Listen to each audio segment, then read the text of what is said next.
ഉൽപാദന പ്രക്രിയയിലൂടെ എന്ന് പറയുന്ന ഒരു ചാപ്റ്ററാണ്. വളരെയധികം ഇമ്പോർട്ടൻ്റ് ആണ്, നോക്കുക. ആദ്യം തന്നെ നമുക്കൊരു ചിത്രം തന്നിട്ടുണ്ട് അല്ലേ.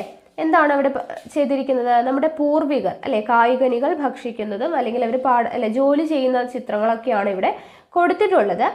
അപ്പോൾ ഇവിടെ നമ്മൾ എന്താണ് ഫസ്റ്റ് പഠിക്കുന്നതെന്ന് വെച്ച് കഴിഞ്ഞാൽ, നമ്മൾ കഴിഞ്ഞ ചാപ്റ്ററിൽ പറഞ്ഞു സാധനങ്ങൾ, സേവനങ്ങൾ എന്നൊക്കെ പറഞ്ഞല്ലേ. അപ്പോൾ സാധനങ്ങൾ എന്താണ്, സേവനങ്ങൾ എന്താണ്, ശരിക്കും പറഞ്ഞാൽ ഈ ചാപ്റ്റർ പഠിച്ചതിന് ശേഷമാണ് അത് പഠിക്കേണ്ടിയിരുന്നത്. ഓക്കെ, ഓർഡർ മാറിപ്പോയി, എങ്കിലും കുഴപ്പമില്ല, നോക്കുക. അപ്പോൾ നോക്കുക, നിങ്ങൾ ഒരു ദിവസം ഉപയോഗിക്കുന്ന സാധനങ്ങളുടെ പേര് എഴുതി നോക്കൂ എന്ന് പറഞ്ഞു കഴിഞ്ഞാൽ ഇഷ്ടം പോലെ ഉണ്ടല്ലേ. പേന, പുസ്തകം, നമ്മളെല്ലാം ഉപയോഗിക്കുന്ന എല്ലാം എന്താണ്, സാധനം തന്നെയാണ്.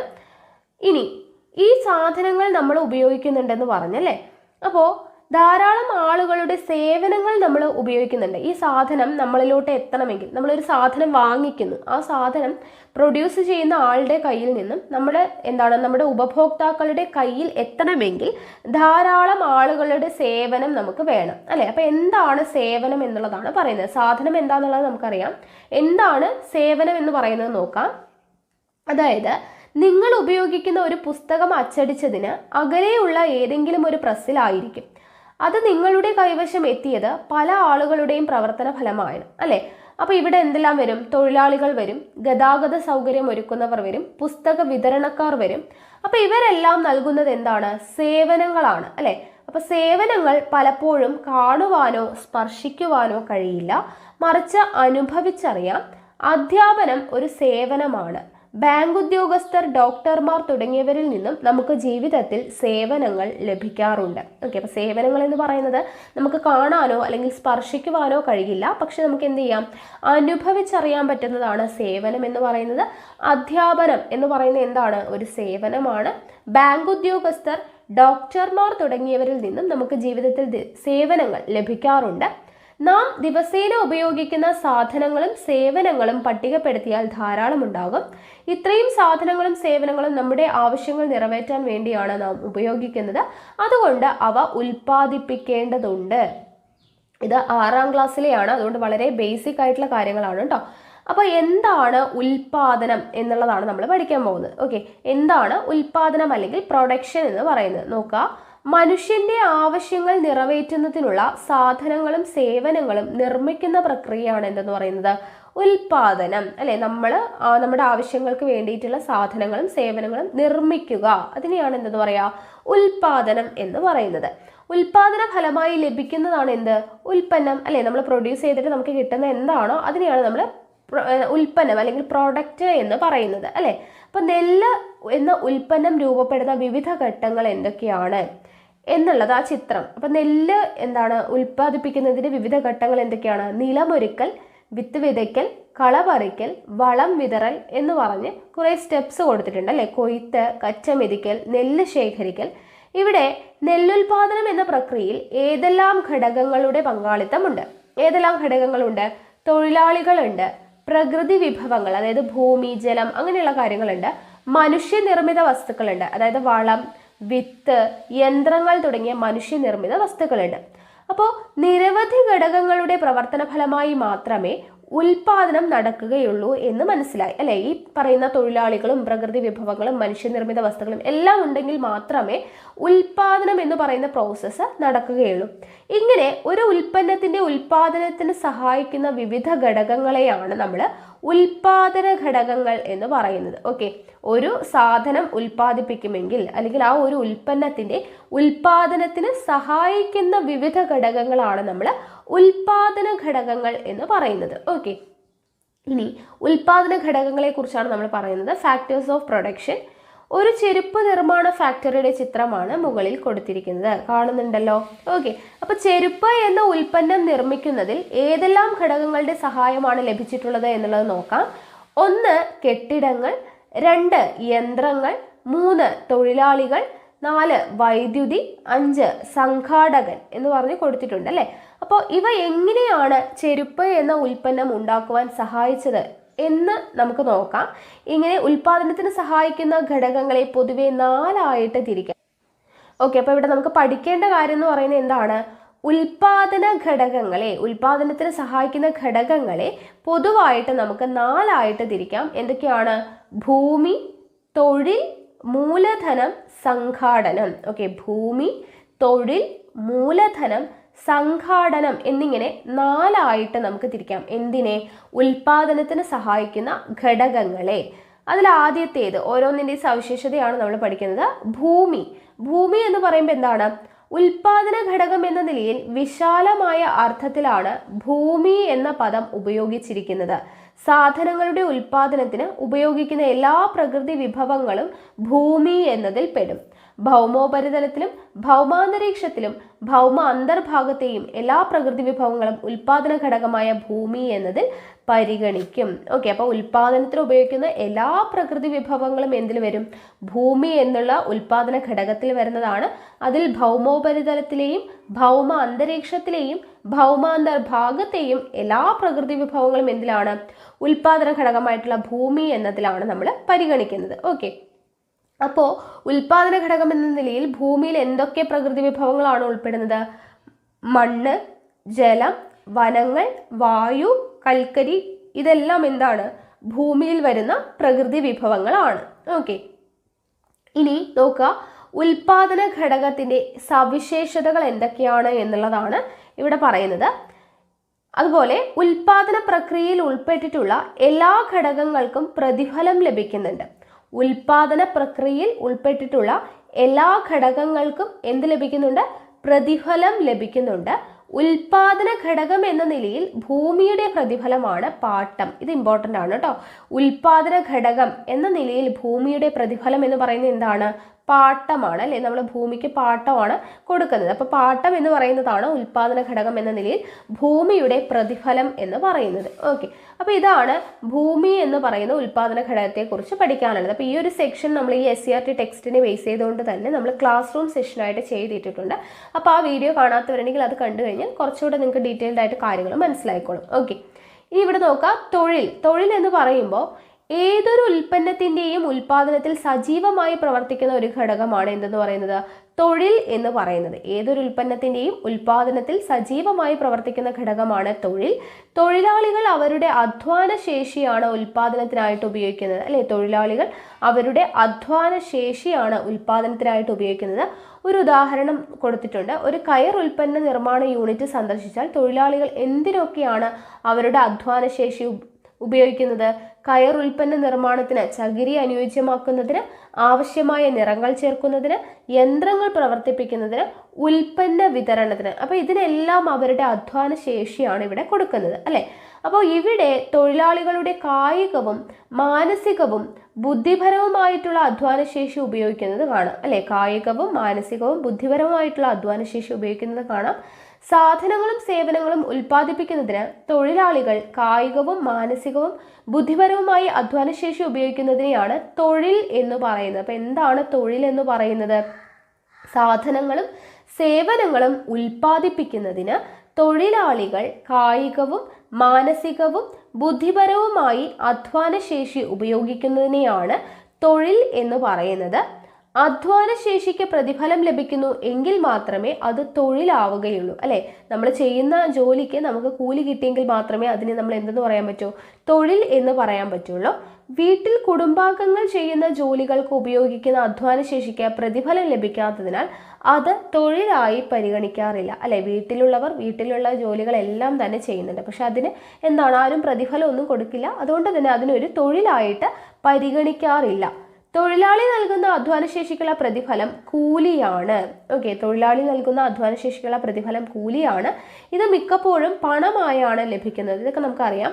പണത്തിന് പകരം സാധനങ്ങൾ ലഭിക്കുന്ന സന്ദർഭങ്ങളും ഉണ്ടാകാം. ഉദാഹരണമായിട്ട് എന്താണ്, ചിലപ്പോൾ തെങ്ങ് കയറ്റത്തിന് പോണവർക്ക് തേങ്ങ കൊടുക്കും, അല്ലെ? പൈസ കൊടുക്കുന്നതിന് പകരം പ്രതിഫലമായിട്ട് തേങ്ങ നൽകാറുണ്ട്. അപ്പം അങ്ങനെ സാധനങ്ങളുടെ രൂപത്തിലും പ്രതിഫലം കൊടുക്കാറുണ്ട്. ഏതൊരു തൊഴിലിനും മനുഷ്യർ ഉപയോഗിക്കുന്നത് അവൻ്റെ അധ്വാന ശേഷിയാണ്. ഇന്ന് ഉപയോഗിക്കേണ്ട അധ്വാനശേഷി ഇന്ന് ഉപയോഗിച്ചില്ല എങ്കിൽ അത് നഷ്ടമാകും, അല്ലെ? ഓരോ ദിവസം ചെല്ലുന്തോറും നമ്മുടെ പ്രായം കൂടുകയാണ്, നമ്മുടെ അധ്വാനശേഷി കുറയുകയാണ് ചെയ്യുക. അപ്പോൾ ഇന്ന് ഉപയോഗിക്കേണ്ട അധ്വാനശേഷി ഇന്ന് ഉപയോഗിച്ചില്ല എങ്കിൽ അത് നഷ്ടമാകും.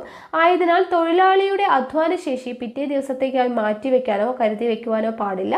അതുപോലെ തൊഴിലാളികളുടെ അധ്വാനശേഷിയെ വിദ്യാഭ്യാസത്തിലൂടെയോ പരിശീലനത്തിലൂടെയോ മെച്ചപ്പെടുത്തുവാൻ കഴിയുകയും ചെയ്യും. ഓക്കെ, അപ്പോൾ തൊഴിൽ എന്ന് പറയുന്ന ഉൽപാദന ഘടകം എന്താണെന്ന് മനസ്സിലായല്ലോ. അടുത്തത് മൂലധനം അല്ലെങ്കിൽ ക്യാപിറ്റൽ. ഓക്കെ, ഒരു ഉൽപ്പന്നം ഉൽപ്പാദിപ്പിക്കുന്നതിനും ഉൽപ്പാദനത്തിന് ആവശ്യമായ അടിസ്ഥാന സൗകര്യങ്ങൾ ഒരുക്കുന്നതിനും ആവശ്യമായ ഒന്നാണ് മൂലധനം എന്ന് പറയുന്നത്, അല്ലെ? ഒരു ഉൽപ്പന്നം, ഒരു സാധനം പ്രൊഡ്യൂസ് ചെയ്യണമെങ്കിലും അതിൻ്റെ ഉൽപ്പന്നത്തിന് ആവശ്യമായിട്ടുള്ള സൗകര്യങ്ങൾ ഒരുക്കാനും എല്ലാം എന്ത് വേണം? മൂലധനം വേണം. ഒരു ഉൽപ്പന്നം ഉൽപ്പാദിപ്പിക്കുന്നത് ഫാക്ടറി സ്ഥാപിക്കുക, യന്ത്രങ്ങൾ വാങ്ങുക, തൊഴിലാളികൾക്ക് വേതനം നൽകുക, ഉൽപ്പന്ന നിർമ്മാണത്തിന് ആവശ്യമായ അസംസ്കൃത വസ്തുക്കൾ വാങ്ങുക തുടങ്ങി വിവിധ ആവശ്യങ്ങൾക്ക് മൂലധനം വേണം, അല്ലെ? പൈസ വേണ്ടേ ഇതിനെല്ലാം? അതായത് ഉൽപ്പന്നങ്ങൾ ഉൽപ്പാദിപ്പിക്കുന്നതിന് ഫാക്ടറികൾ സ്ഥാപിക്കണം, യന്ത്രങ്ങൾ വാങ്ങണം, തൊഴിലാളികൾക്ക് കൂലി നൽകണം, ഉൽപ്പന്ന നിർമ്മാണത്തിന് ആവശ്യമായിട്ടുള്ള അസംസ്കൃത വസ്തുക്കൾ വാങ്ങണം. ഇതിനെല്ലാം എന്താവശ്യമാണ്? മൂലധനം ആവശ്യമാണ്. ഉൽപാദനത്തിന് ഉപയോഗിക്കുന്നതും കാണാനും സ്പർശിക്കാനും കഴിയുന്നതുമായിട്ടുള്ള മനുഷ്യനിർമ്മിത വസ്തുക്കൾ മൂലധനം എന്നറിയപ്പെടുന്നു. ഓക്കെ, ഉൽപാദനത്തിന് ഉപയോഗിക്കുന്നതും കാണാനും സ്പർശിക്കാനും കഴിയുന്നതുമായിട്ടുള്ള മനുഷ്യനിർമ്മിത വസ്തുക്കളെ മൂലധനം എന്ന് പറയുന്നു. അപ്പോൾ ഉൽപാദന പ്രവർത്തനത്തിൽ ഉപയോഗിക്കാൻ കഴിയുന്ന യന്ത്രങ്ങൾ, വാഹനങ്ങൾ, കമ്പ്യൂട്ടറുകൾ തുടങ്ങിയവ മൂലധനത്തിൽ ഉൾപ്പെടും. ഓക്കെ, അപ്പോൾ മൂലധനത്തിൽ വരുന്ന എന്താണ്? ഉൽപാദന പ്രവർത്തനത്തിൽ ഉപയോഗിക്കുവാൻ കഴിയുന്ന യന്ത്രങ്ങൾ, വാഹനങ്ങൾ, കമ്പ്യൂട്ടറുകൾ, ഇതെല്ലാം എന്തിൽ വരുന്നതാണ്? മൂലധനത്തിൽ വരുന്നതാണ്. ഓക്കെ, ഇനി അടുത്തത് വിജ്ഞാന മൂലധനം എന്ന് പറഞ്ഞൊരു കോളം കൊടുത്തിട്ടുണ്ട്. Knowledge capital. എന്താണ്? നാം ഇന്ന് ജീവിക്കുന്നത് വിജ്ഞാന സമൂഹത്തിലാണ്. വിവരസാങ്കേതിക വിദ്യയും വിജ്ഞാനവും ഉൽപാദനത്തിൽ കാര്യമായ പങ്കാണ് വഹിക്കുന്നത്. വിജ്ഞാന മൂലധനം ആർജിക്കുവാനുള്ള ശ്രമമാണ് ഇന്ന് ലോകവ്യാപകമായിട്ട് നടക്കുന്നത്. ജസ്റ്റ് ഒന്ന് വായിച്ചു വെച്ചാൽ മതി കേട്ടോ. ഇനി മൂലധനം എന്ന് പറഞ്ഞു, യന്ത്രവും വാഹനവും ഇതെല്ലാം മൂലധനമാണെന്ന് പറഞ്ഞു. മൂലധനത്തിന്റെ സവിശേഷതകൾ എന്തൊക്കെയാണ് എന്നുള്ളതാണ് കൊടുത്തിട്ടുള്ളത്. മൂലധനം മറ്റെല്ലാ ഉൽപാദന ഘടകങ്ങളെയും സഹായിക്കുന്നു. ഓക്കെ, മൂലധനം എന്ന് പറയുന്നത് മറ്റെല്ലാ ഉൽപാദന ഘടകങ്ങളെയും സഹായിക്കുന്നുണ്ട്. മൂലധനം തൊഴിലാളികളുടെ ഉൽപ്പന്ന നിർമ്മാണത്തിനുള്ള ശേഷി വർദ്ധിപ്പിക്കുന്നു, അല്ലെ? എന്താണ്? ഒരു സാധനം പ്രൊഡ്യൂസ് ചെയ്യുന്നതിന്റെ ശേഷി വർദ്ധിപ്പിക്കാനായിട്ട് മൂലധനം സഹായിക്കുന്നുണ്ട്. മൂലധനം ചലനാത്മകമാണ്. എല്ലാ ഉൽപ്പന്ന ഘടകങ്ങളെ പോലെ മൂലധനത്തിനും പ്രതിഫലം ലഭിക്കുന്നുണ്ട്. മൂലധനത്തിനുള്ള പ്രതിഫലം എന്താണ്? പലിശയാണ്. ഓക്കെ, ഭൂമിക്കുള്ള പ്രതിഫലം പാട്ടമാണെന്ന് പറഞ്ഞു. തൊഴിലാളിക്കുള്ള പ്രതിഫലം അല്ലെ, അവർക്ക് കൂലിയാണെന്ന് പറഞ്ഞു. തൊഴിലാളിക്കുള്ള പ്രതിഫലം കൂലിയാണെന്ന് പറഞ്ഞു. മൂലധനത്തിലുള്ള പ്രതിഫലം എന്താണ്? പലിശയാണ്. ഓക്കെ, മൂലധനത്തിലുള്ള പ്രതിഫലം പലിശയാണ്. അടുത്തത് സംഘാടനം അഥവാ ഓർഗനൈസേഷൻ എന്ന് പറയുന്ന ഉൽപാദന ഘടകമാണ്. ഉൽപാദന ഘടകങ്ങളായിട്ടുള്ള ഭൂമി, തൊഴിൽ, മൂലധനം എന്നിവ കൂട്ടിയോജിപ്പിക്കലാണ് സംഘാടനം. ഇതിനെല്ലാം കൂടെ ഓർഗനൈസ് ചെയ്യുക. ഓക്കെ, ഉൽപാദന ഘടകങ്ങളായിട്ടുള്ള ഭൂമി, തൊഴിൽ, മൂലധനം എന്നിവയെ എന്താണ്? കൂട്ടിയോജിപ്പിക്കുന്നതിനെയാണ് സംഘാടനം അല്ലെങ്കിൽ ഓർഗനൈസേഷൻ എന്ന് പറയുന്നത്. സംഘാടനം നടത്തുന്ന വ്യക്തി ആരാണ്? സംഘാടകൻ അഥവാ സംരംഭകൻ എന്നറിയപ്പെടുന്നു. സംഘാടനം നടത്തുന്ന വ്യക്തി അറിയപ്പെടുന്ന പേരാണ് സംഘാടകൻ അല്ലെങ്കിൽ സംരംഭകൻ. ഇവിടെ നോക്കുക, ഉൽപാദന ഘടകങ്ങളായിട്ടുള്ള ഭൂമി, തൊഴിൽ, മൂലധനം എന്നിവ കൊടുത്തിട്ടുണ്ട്. ഇത് മൂന്നും കൂടെ യോജിപ്പിക്കുന്നതിനാണ് സംഘാടനം എന്ന് പറയുന്നത്. സംഘാടനം നടന്നു കഴിഞ്ഞാൽ ദെൻ ഉൽപാദനം, അത് കഴിഞ്ഞ് ഉൽപ്പന്നം ഉണ്ടാകുന്നു. അപ്പോൾ ഇങ്ങനെയാണ് ഉൽപ്പന്നം ഉണ്ടാകുന്നതിൻ്റെ ആ ഒരു രീതി കൊടുത്തിട്ടുള്ളത്. ഓക്കെ, അപ്പോൾ ഒരു ഉൽപ്പന്നം ഉണ്ടാക്കുന്നതിൽ സംഘാടകന്റെ പങ്ക് എന്നത് നമുക്ക് ഈ ഫ്ലോ ചാർട്ട് കാണുമ്പോൾ തന്നെ അറിയാൻ പറ്റും, അല്ലേ? അപ്പോൾ ഉൽപാദന പ്രക്രിയയിൽ നിർണായക സ്ഥാനമാണ് ആർക്കുള്ളത്? സംഘാടകന് ഉള്ളത് എന്നുള്ളത് നമുക്കറിയാം.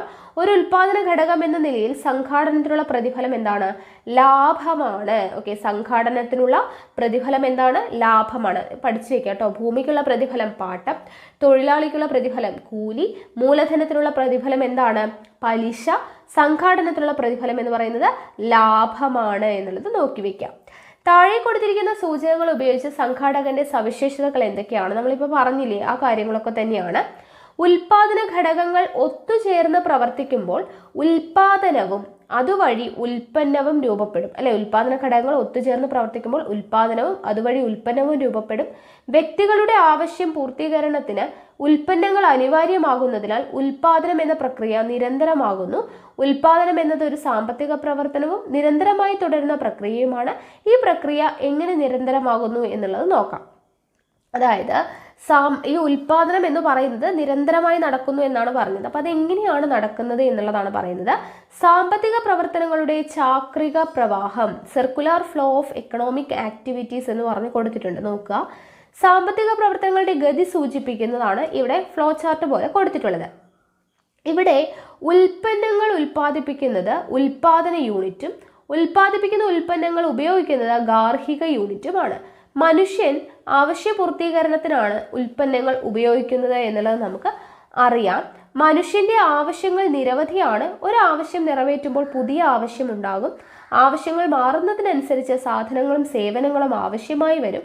അപ്പോൾ അവ ഉൽപ്പാദിപ്പിക്കേണ്ടി വരും. അതുകൊണ്ട് ഈ പ്രക്രിയ തുടർച്ചയായി സംഭവിക്കുന്നതാണ്. ഓക്കെ, ഇവിടെ കൊടുത്തിട്ടുള്ളത് നോക്കൂ, ഉൽപാദന ഘടകങ്ങൾ എന്ന് പറഞ്ഞു കൊടുത്തിട്ടുണ്ട്. ഇവിടെ ഉൽപാദന യൂണിറ്റ് ആണ് എന്താ, ഉൽപ്പന്നങ്ങൾ ഉണ്ടാക്കുന്നത് അല്ലേ. സാധനങ്ങളും സേവനങ്ങളും ഉൽപാദന ഘടകങ്ങൾക്കുള്ള പ്രതിഫലം അത് ഗാർഹിക യൂണിറ്റിലോട്ട് എത്തുന്നു.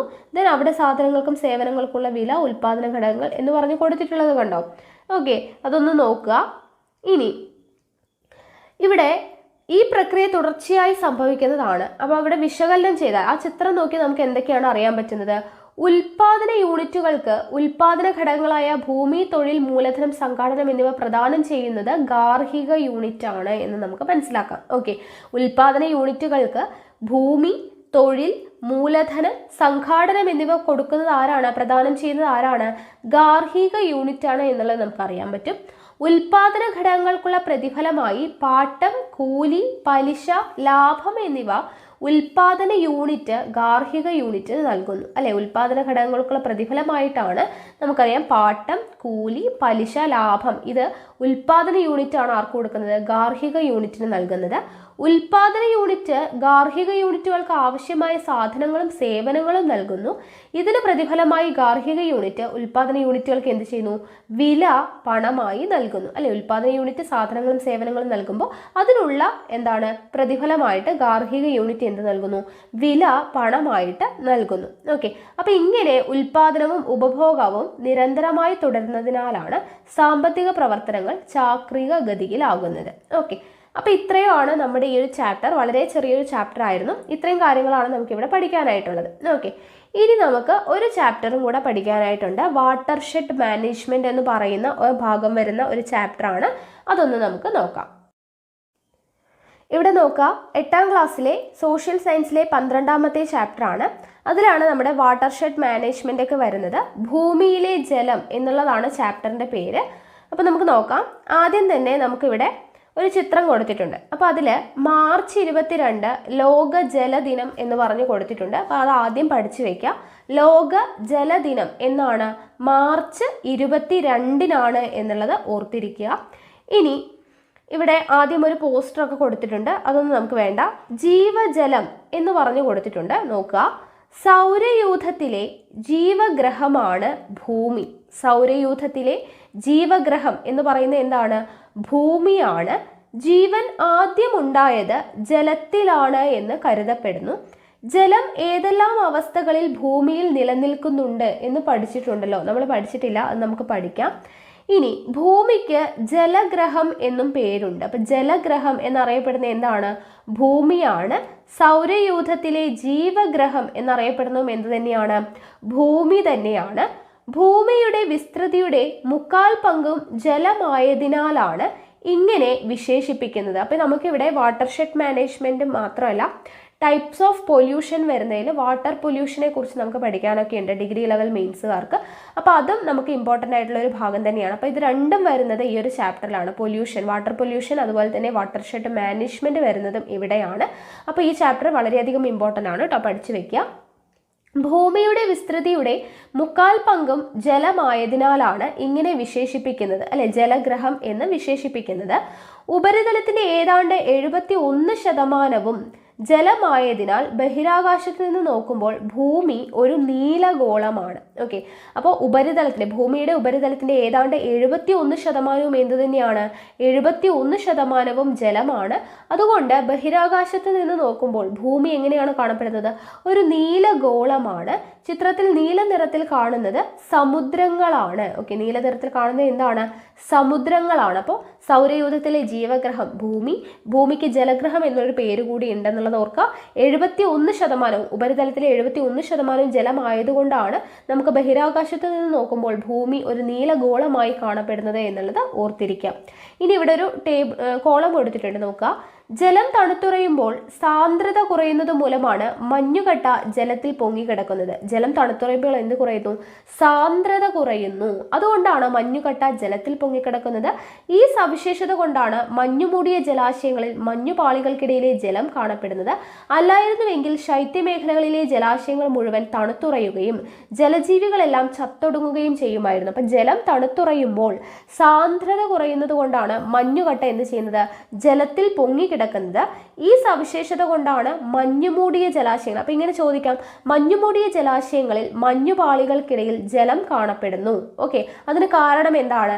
ജലം തണുത്തുറയുമ്പോൾ സാന്ദ്രത കുറയുന്നത് മൂലമാണ് മഞ്ഞുകട്ട ജലത്തിൽ പൊങ്ങിക്കിടക്കുന്നത് എന്നുള്ളത് ഓർത്തിരിക്കുക. ഓക്കെ, ഇനി സമുദ്രങ്ങളെ കൂടാതെ മറ്റേതെല്ലാം ജലസ്രോതസ്സുകളെ കുറിച്ച് നിങ്ങൾക്കറിയാം? നമുക്ക് അറിയുന്നതാണ് അല്ലെ, നീരുറവകൾ, നദികൾ, അങ്ങനെയുള്ള കാര്യങ്ങളൊക്കെ നമുക്ക് അറിയുന്നതാണ്. ഇനി ഇവിടെ നോക്കുക, ഇവിടെ ഒരു ഡയഗ്രാം തന്നിട്ടുണ്ട് അല്ലേ. എന്താണ് കൊടുത്തിട്ടുള്ളത്? ലവണജലം 97% ലവണജലം കൊടുത്തിട്ടുണ്ട്. അതിൽ അപ്രാപ്യമായിട്ടുള്ള ശുദ്ധജലമാണ് 2.67% അല്ലെ. അപ്രാപ്യമായിട്ടുള്ള ശുദ്ധജലം 2.76%, 67%. ദെൻ ശുദ്ധജലം 0.33%. ഓക്കെ, 0.33% ശുദ്ധജലം ഉള്ളത്. ഓക്കെ, അപ്പോൾ ഈ ഡയഗ്രാം നമുക്ക് കാണുന്നുണ്ട്. അപ്പോൾ ഇവിടെ ഏറ്റവും കൂടുതൽ ഏതാണുള്ളത്? ഭൂമിയിൽ ലവണജലമാണോ ശുദ്ധജലമാണോ ഉള്ളത്? നമുക്ക് കാണുമ്പോൾ തന്നെ അറിയാം, ഡയഗ്രാം കാണുമ്പോൾ അറിയാം, ലവണജലമാണ് അല്ലെ. 97% ലവണജലമാണ് ഉള്ളത് എന്നുള്ളത് കൊടുത്തിട്ടുണ്ട്. ഇവിടെ നോക്കുക, ധ്രുവപ്രദേശങ്ങളിലും ഉയർന്ന പർവ്വതങ്ങളിലും ഉറഞ്ഞുകിടക്കുന്ന മഞ്ഞും ചില പ്രദേശങ്ങളിലെ ഭൂഗർഭജലവും നമുക്ക് അപ്രാപ്യമായിട്ടുള്ള ശുദ്ധജലമാണ്. അപ്പോൾ ഇവിടെ അപ്രാപ്യമായിട്ടുള്ള ശുദ്ധജലം 2.67% കൊടുത്തിട്ടുണ്ട്. അപ്പോൾ എന്താണ് അപ്രാപ്യമായിട്ടുള്ള ശുദ്ധജലം എന്ന് പറയുന്നത്? ധ്രുവപ്രദേശങ്ങളിലും ഉയർന്ന പർവ്വതങ്ങളിലും ഉറഞ്ഞുകിടക്കുന്ന മഞ്ഞും ചില പ്രദേശങ്ങളിലെ ഭൂഗർഭജലവും നമുക്ക് അപ്രാപ്യമായിട്ടുള്ള ശുദ്ധജലമാണ്. അപ്പോൾ ഭൂമിയിൽ ഏറ്റവും കൂടുതൽ കാണപ്പെടുന്നത് ലവണജലമാണ് എന്നുള്ള കാര്യം ഓർത്തിരിക്കുക. ഓക്കെ, ഇനി ജലപരിവൃത്തി എന്ന് പറഞ്ഞു കൊടുത്തിട്ടുണ്ട്. വാട്ടർ സൈക്കിൾ നോക്കാം കേട്ടോ, എന്താന്നുള്ളത്. ഇവിടെ എന്താണ് കൊടുത്തിട്ടുള്ളത് നോക്കുക. നദികൾ അല്ലെ, മഴ, നദികൾ, ഭൂഗർഭജലം, തടാകങ്ങൾ, ബാഷ്പീകരണം, സമുദ്രജലം, ഘനീകരണം, സ്വേദനം എന്ന് പറഞ്ഞിട്ട് ഇങ്ങനെ ജലപരിവൃത്തി ഇങ്ങനെ കൊടുത്തിട്ടുണ്ട്. ഓക്കെ, നോക്കുക. അപ്പോൾ ഇവിടെ ജലം ഏതെല്ലാം അവസ്ഥകളിലൂടെയാണ് കടന്നു പോകുന്നത് എന്നുള്ളത് നമുക്ക് ഈ ചിത്രം നോക്കുന്ന സമയത്ത് മനസ്സിലാക്കാൻ പറ്റും അല്ലെ. ഏതെല്ലാം തരത്തിലാണ് ജലം കടന്നു പോകുന്നത് എന്നുള്ളത് മനസ്സിലാക്കാൻ പറ്റും. ജലസ്രോതസ്സുകളെ ഉപരിതല ജലസ്രോതസ്സുകൾ, ഭൂഗർഭ ജലസ്രോതസ്സുകൾ എന്നിങ്ങനെ രണ്ടായി തരംതിരിക്കാം. അപ്പോൾ ഇമ്പോർട്ടൻ്റ് ആയിട്ടുള്ളതാണ്, ജലസ്രോതസ്സുകളെ രണ്ടായിട്ട് തിരിച്ചിരിക്കുന്നു. ഏതൊക്കെയാണ്? ഉപരിതല ജലസ്രോതസ്സുകൾ എന്നും ഭൂഗർഭ ജലസ്രോതസ്സുകൾ എന്നും. ഓക്കെ, ഭൂഗർഭ ജലസ്രോതസ്സുകൾ എന്നും ഉപരിതലം. ഇവിടെ ഭൂഗർഭജലം എന്ന് പറഞ്ഞു കൊടുത്തിട്ടുണ്ട് അല്ലെ, കാണുന്നുണ്ടല്ലോ. അപ്പോൾ സമുദ്രജലമുണ്ട്, ഭൂഗർഭജലമുണ്ട്. അപ്പം ജലസ്രോതസ്സുകളെ നമുക്ക് രണ്ടായിട്ട് തിരിക്കാം. ഉപരിതല ജലസ്രോതസ്സുകളും ഭൂഗർഭ ജലസ്രോതസ്സുകളും എന്നിങ്ങനെ രണ്ടായിട്ട് തിരിക്കാം. സമുദ്രങ്ങൾ, നദികൾ, തടാകങ്ങൾ, കായലുകൾ എന്നിവയൊക്കെയാണ് ഉപരിതല ജലസ്രോതസ്സുകൾ. ഓക്കെ, അപ്പോൾ ഉപരിതല ജലസ്രോതസ്സുകൾക്ക് എക്സാമ്പിൾ ഏതൊക്കെയാണ്? സമുദ്രങ്ങൾ, നദികൾ, തടാകങ്ങൾ, കായലുകൾ എന്നിവയൊക്കെയാണ് ഉപരിതല ജലസ്രോതസ്സുകൾ. ഇനി ഭൂമിയുടെ ഉപരിതലത്തോട് വളരെ അടുത്തായിരിക്കും ഇവയിലെ ജലനിരപ്പ്. ഓക്കെ, അപ്പോൾ ഉപരിതല ജലസ്രോതസ്സുകളുടെ ജലനിരപ്പ് എങ്ങനെയായിരിക്കും? ഭൂമിയുടെ ഉപരിതലത്തോട് വളരെ അടുത്തായിരിക്കും. കിണർ, കുളം, കുഴൽക്കിണർ തുടങ്ങിയവയാണ് ഭൂഗർഭ ജല സ്രോതസ്സുകൾ എന്ന് പറയുന്നത്. ഓക്കെ, അപ്പോൾ ഉപരിതല ജലസ്രോതസ്സുകൾ എന്ന് പറയുന്നത് ഏതൊക്കെയാണ്? സമുദ്രങ്ങൾ, നദികൾ, തടാകങ്ങൾ, കായലുകൾ എന്നിവയൊക്കെയാണ് ഉപരിതല ജലസ്രോതസ്സുകൾ. ഇവ ഭൂമിയുടെ ഉപരിതലത്തോട് ചേർന്നായിരിക്കും ഇതിലെ ജലനിരപ്പ് എന്ന് പറയുന്നത്. ഭൂഗർഭ ജലസ്രോതസ്സുകൾക്ക് എക്സാമ്പിൾ ആണ് കിണർ, കുളം, കുഴൽക്കിണർ തുടങ്ങിയവ. ഓക്കെ, ഇനി മണ്ണിനടിയിലെ ജലം നോക്കുക. മഴയാണ് മണ്ണിലേക്ക് വെള്ളം എത്തിക്കുന്നത്. മഴത്തുള്ളികൾ മണ്ണിലെ സൂക്ഷ്മ സുഷിരങ്ങളിലേക്ക് കിണിങ്ങിറങ്ങുകയും അവിടെ ശേഖരിക്കപ്പെടുകയും ചെയ്യുന്നു. മഴയാണ് എന്ത് ചെയ്യുന്നത്? മണ്ണിലേക്ക് വെള്ളം എത്തിക്കുന്നത്. മഴത്തുള്ളികൾ മണ്ണിലെ സൂക്ഷ്മ സുഷിരങ്ങളിലേക്ക് കിണിങ്ങിറങ്ങുകയും അവിടെ ശേഖരിക്കപ്പെടുകയും ചെയ്യുന്നു. മണ്ണിൽ നിരവധി സൂക്ഷ്മ സുഷിരങ്ങളുണ്ട് അല്ലെ, നിരവധി പോസ് നമുക്ക് കാണപ്പെടും. സുഷിരങ്ങളുള്ള അവസ്ഥയാണ് സുഷിരിതാവസ്ഥ. ഓക്കെ, മണ്ണിൽ നിറയെ സുഷിരങ്ങൾ കാണപ്പെടുന്ന അവസ്ഥയാണ് സുഷിരിതാവസ്ഥ അല്ലെങ്കിൽ പോറോസിറ്റി എന്ന് പറയുന്നത്. കളിമണ്ണ് സുഷിരിതാവസ്ഥയുള്ള പദാർത്ഥത്തിന് ഒരു ഉദാഹരണമാണ്. ഓക്കെ, കളിമണ്ണാണ് പോറോസിറ്റി ഉള്ള പദാർത്ഥത്തിന് ഉദാഹരണം. ഓക്കെ, കളിമണ്ണ്. സാധാരണ ഈ സുഷിരങ്ങളിൽ വായു നിറഞ്ഞിരിക്കും. പോറോസിറ്റി എന്ന് പറയുന്ന ഈ സുഷിരങ്ങളിൽ എന്താണ്? വായു നിറഞ്ഞിരിക്കും. മഴയിലൂടെയോ മറ്റോ ഈർപ്പം എത്തുന്നതോടുകൂടി ഈ സുഷിരങ്ങളിൽ ജലം നിറയും. മണ്ണിൽ മാത്രമല്ല ചിലയിനം ശിലകളിലും സുഷിരിതാവസ്ഥ കൂടുതലായിരിക്കും. അത്തരം ശിലകളിൽ ഏറെ ജലം സംഭരിക്കപ്പെടും. അപ്പോൾ മണ്ണിൽ മാത്രമല്ല സുഷിരിതാവസ്ഥ അല്ലെങ്കിൽ പോറോസിറ്റി ഉള്ളത്, ചില ശിലകളിലും കാണപ്പെടുന്നുണ്ട് പോറോസിറ്റി എന്ന് പറയുന്നത്. അപ്പോൾ ആ ശിലകളിൽ എന്താണ്? ഏറെ ജലം സംഭരിക്കപ്പെടും. എന്നാൽ സുഷിരങ്ങൾ പരസ്പരം ബന്ധപ്പെട്ടിരിക്കുന്ന തരം ശിലകളുള്ള ഇടങ്ങളിൽ മാത്രമാണ് ജലലഭ്യത ഉണ്ടായിരിക്കുക. സുഷിരങ്ങളിലൂടെ ജലത്തിന് നീങ്ങാൻ കഴിയുന്നത് കൊണ്ടാണിത്. ശിലകളുടെ ഈ ഗുണസവിശേഷതയാണ് പ്രവേശനീയത അല്ലെങ്കിൽ പെർമിയബിലിറ്റി എന്ന് പറയുന്നത്. ഓക്കെ, അപ്പോൾ പെർമിയബിലിറ്റി എന്താണ് എന്നുള്ളത് നോക്കുക. എന്താണ്? സുഷിരങ്ങൾ പരസ്പരം ബന്ധപ്പെട്ടിരിക്കുന്നു എന്നുള്ളത് നമ്മൾ പറഞ്ഞു. അപ്പോൾ ബന്ധപ്പെട്ടിരിക്കുന്ന തരം ശിലകളുള്ള ഇടങ്ങളിൽ മാത്രമാണ് എന്തുണ്ടാവുക? ജലലഭ്യത ഉണ്ടാവുക. സുഷിരങ്ങളിലൂടെ ജലത്തിന് നീങ്ങാൻ കഴിയുന്നത് കൊണ്ടാണ് ഇങ്ങനെ ഇടങ്ങളിൽ എന്താണ്? ജലലഭ്യത ഉണ്ടാവുന്നത്. അപ്പൊ ശിലകളുടെ ഈ ഗുണസവിശേഷതയാണ് എന്തെന്ന് പറയുന്നത്? പ്രവേശനീയത അല്ലെങ്കിൽ പെർമിയബിലിറ്റി എന്ന് പറയുന്നത്. ഓക്കെ, ജലത്തിന് ഇങ്ങനെ നീങ്ങാൻ കഴിയുന്ന ഈ ഒരു കഴിവിനെയാണ് പെർമിയബിലിറ്റി എന്ന് പറയുന്നത്. എല്ലാ സുഷിര പദാർത്ഥങ്ങളിലും പ്രവേശനീയത അല്ലെങ്കിൽ പെർമിയബിലിറ്റി ഉണ്ടായിക്കൊള്ളണമെന്നില്ല. ഉദാഹരണമായി കളിമണ്ണിന് സുഷിരിതാവസ്ഥ ഏറെയുണ്ടെങ്കിലും പ്രവേശനീയത തീരെ കുറവാണ്. ഇമ്പോർട്ടൻ്റ് ആണ് കേട്ടോ. കളിമണ്ണിന് പോറോസിറ്റി കൂടുതലാണ്, പക്ഷെ പെർമിയബിലിറ്റി എന്താണ്?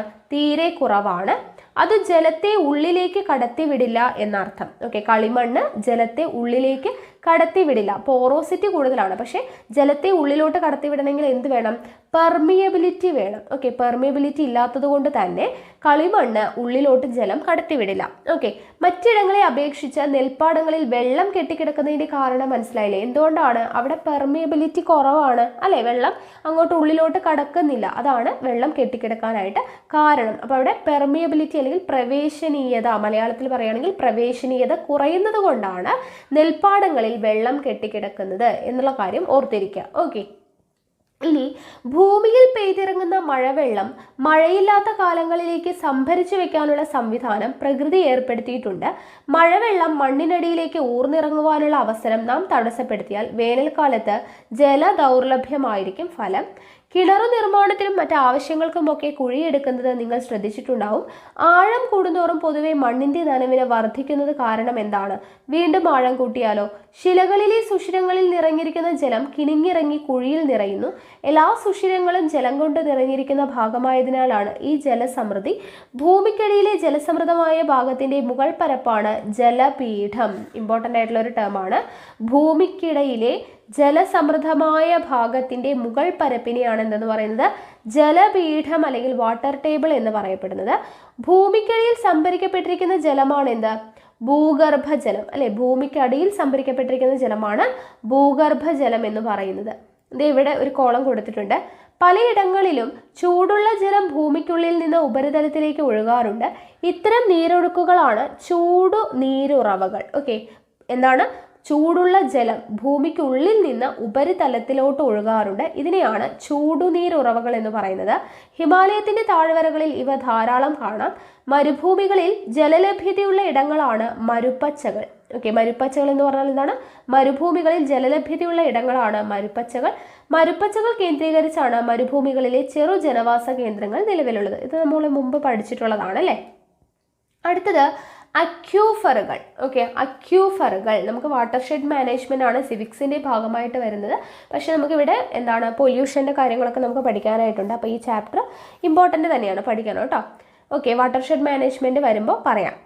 ഇനി അക്യൂഫറുകൾ, അക്യൂഫയേഴ്സ് എന്ന് പറയുമ്പോൾ എന്താണ്? മേൽമണ്ണിൽ നിന്ന് ഊർന്നിറങ്ങുന്ന ജലം മണ്ണിലെ സുഷിരങ്ങളിലും പാറയിടുക്കുകളിലും സംഭരിക്കപ്പെടുന്ന നീരുറകളാണ് അക്യൂഫറുകൾ.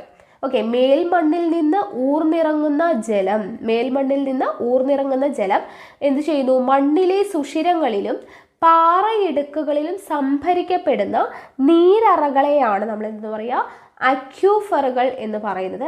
ഇങ്ങനെ ശേഖരിക്കപ്പെടുന്ന ജലമാണ് കിണറിലൂടെ നമുക്ക് ലഭിക്കുന്നത്. അപ്പം അക്യൂഫറുകളിലൂടെയാണ് കിണറുകളിൽ നമുക്ക് ജലം ലഭിക്കുന്നത് എന്നുള്ള കാര്യം ഓർത്തിരിക്കുക. ഓക്കെ, ഇനി കിണറുകൾ പലവിധം നോക്കുക. നമ്മുടെ നാട്ടിൽ കിണറുകൾ സർവ്വസാധാരണമാണ്. ജലപീഠത്തിന്റെ മുകൾപ്പരപ്പാണ് കിണറിലെ ജലനിരപ്പ്. ജലപീഠത്തിന്റെ മുകൾപ്പരപ്പാണ് കിണറിലെ ജലനിരപ്പ്. ജലപീഠം ഏറെ താഴ്ചയിലാണെങ്കിൽ കിണർ കുഴിക്കുക എളുപ്പമല്ല. അത്തരം സന്ദർഭങ്ങളിൽ കുഴൽക്കിണറാണ് അഭികാമ്യം. ഭൂമിക്കടിയിലേക്ക് യന്ത്രസഹായത്തോടെ പാറ തുരന്നാണ് കുഴൽ കിണർ സ്ഥാപിക്കുന്നത്. ഇതെല്ലാം നമുക്ക് അറിയുന്നതാണ് അല്ലേ. ഇനി വിവിധ തരത്തിലുള്ള കിണറുകളെ നമുക്ക് നോക്കാം. ആദ്യത്തേത് അരിപ്പക്കിണറുകൾ. എന്താണ് അരിപ്പക്കിണറുകൾ? മണൽ നിറഞ്ഞ പ്രദേശങ്ങളിൽ നിർമ്മിക്കുന്ന ആഴം കുറഞ്ഞ കിണറുകളാണ് അരിപ്പക്കിണറുകൾ എന്ന് പറയുന്നത്. ഓക്കെ, ഫിൽട്ടർ പോയിന്റ് വെൽസ് എന്ന് പറയുന്നത് എന്താണ്? മണൽ നിറഞ്ഞ പ്രദേശങ്ങളിൽ നിർമ്മിക്കുന്ന ആഴം കുറഞ്ഞ കുഴൽ കിണറുകളെയാണ് നമ്മൾ അരിപ്പക്കിണറുകൾ എന്ന് പറയുന്നത്. അടുത്തത് ആർട്ടിഫിഷ്യൽ കിണറുകൾ. ഓക്കെ, ആർട്ടീഷ്യൻ കിണറുകൾ എന്ന് പറയുന്നത് എന്താണ്? ആർട്ടീഷ്യൻ വെൽസ് എന്ന് പറയുന്നത് എന്താണ് നോക്കുക. പ്രവേശനീയത. എന്താണ് പ്രവേശനീയത? പെർമിയബിലിറ്റി അല്ലെ. പെർമിയബിലിറ്റി തീരെ ഇല്ലാത്ത രണ്ടു ശിലാപാളികൾക്കിടയിലായി പ്രവേശനീയത ഏറെയുള്ള ഒരു ശിലാപാളി ഉണ്ടെന്നിരിക്കട്ടെ. ഈ ശിലാപാളിയിലേക്ക് കുഴിച്ചാൽ അതിലൂടെ ജലം സമ്മർദ്ദം കൊണ്ട് ഉയർന്ന ഉപരിതലത്തിലേക്ക് എത്തും. അത്തരം കിണറുകളാണ് ആർട്ടീഷ്യൻ കിണറുകൾ എന്ന് പറയുന്നത്. അതായത് പെർമിയബിലിറ്റി തീരെ ഇല്ലാത്ത രണ്ട് ശിലാപാളികൾ. ഓക്കെ, പെർമിയബിലിറ്റി ഇല്ലാത്ത രണ്ട് ശിലാപാളികൾ. അപ്പോൾ അതിൻ്റെ ഇടയിലായിട്ട് പ്രവേശനീയത ഏറെയുള്ള, അതായത് പെർമിയബിലിറ്റി നന്നായിട്ടുള്ള ഒരു ശിലാപാളി ഉണ്ടെന്നിരിക്കട്ടെ. അപ്പോൾ എന്ത് സംഭവിക്കും? ഈ ശിലാപാളിയിലോട്ട്, അതായത് പെർമിയബിലിറ്റി കൂടിയ പാളിയിലേക്ക് കുഴിച്ചു കഴിഞ്ഞാൽ അതിലൂടെ ജലം എന്ത് ചെയ്യും? സമ്മർദ്ദം കൊണ്ട് ഉയർന്ന ഉപരിതലത്തിലെത്തും. അങ്ങനെയുള്ളതിനെയാണ് ആർട്ടീഷ്യൻ കിണറുകൾ എന്ന് പറയുന്നത്. അപ്പോൾ പെർമിയബിലിറ്റി തീരെയില്ല എന്ന് പറയുമ്പോൾ അതിലൂടെ ജലം ഒഴുകുന്നില്ല അല്ലെ, കടന്നു പോകുന്നില്ല. അപ്പം അങ്ങനെ പെർമിയബിലിറ്റി ഇല്ലാത്ത രണ്ട് ശിലാപാളികളുണ്ട്. അതിൻ്റെ ഇടയ്ക്കായിട്ട് പെർമിയബിലിറ്റി കൂടുതലായിട്ടുള്ള ഒരു ശിലാപാളിയുണ്ട്. ആ ശിലാപാളി കുഴിച്ചു കഴിഞ്ഞാൽ എന്ത് സംഭവിക്കും? ഈ ജലം സമ്മർദ്ദം കൊണ്ട് ഉയർന്ന് എന്ത് ചെയ്യും? ഉപരിതലത്തിലോട്ട് എത്തും. കാരണം അപ്പുറത്തും ഇപ്പുറത്തും ഉള്ളത് എന്താണ്?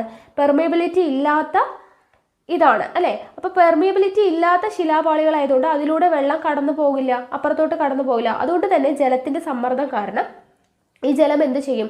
ഉയർന്ന ഉപരിതലത്തിലോട്ടെത്തും. അങ്ങനെയുള്ള കിണറുകളെയാണ് ആർട്ടീഷ്യൻ കിണറുകൾ എന്ന് പറയുന്നത്. ഓക്കെ, പ്രവേശനീയതയുള്ള ശിലാപാളിയിലേക്ക് എവിടെയോ ഒരു ഭാഗത്ത് വെള്ളത്തിന് പ്രവേശിക്കാൻ കഴിയുന്നത് കൊണ്ടാണ് ഈ ജലലഭ്യത. അതുകൂടെ ഓർത്തിരിക്കാം. ഓക്കെ, ഇന്ന് ഇവിടെ ഒരു കോളം കൊടുത്തിട്ടുണ്ട്, നോക്കട്ടെ. ഫ്രാൻസിലെ ആർട്ടോയ്സ് എന്ന സ്ഥലത്താണ് ജലം സമ്മർദ്ദത്താൽ ഉയർന്ന ഉപരിതലത്തിൽ എത്തുന്ന തരം കിണറുകൾ ആദ്യമായി പ്രചാരത്തിലായത്. അപ്പോൾ ആർട്ടീഷ്യൻ കിണറുകൾ ആദ്യമായി പ്രചാരത്തിൽ വന്നത് എവിടെയാണ്?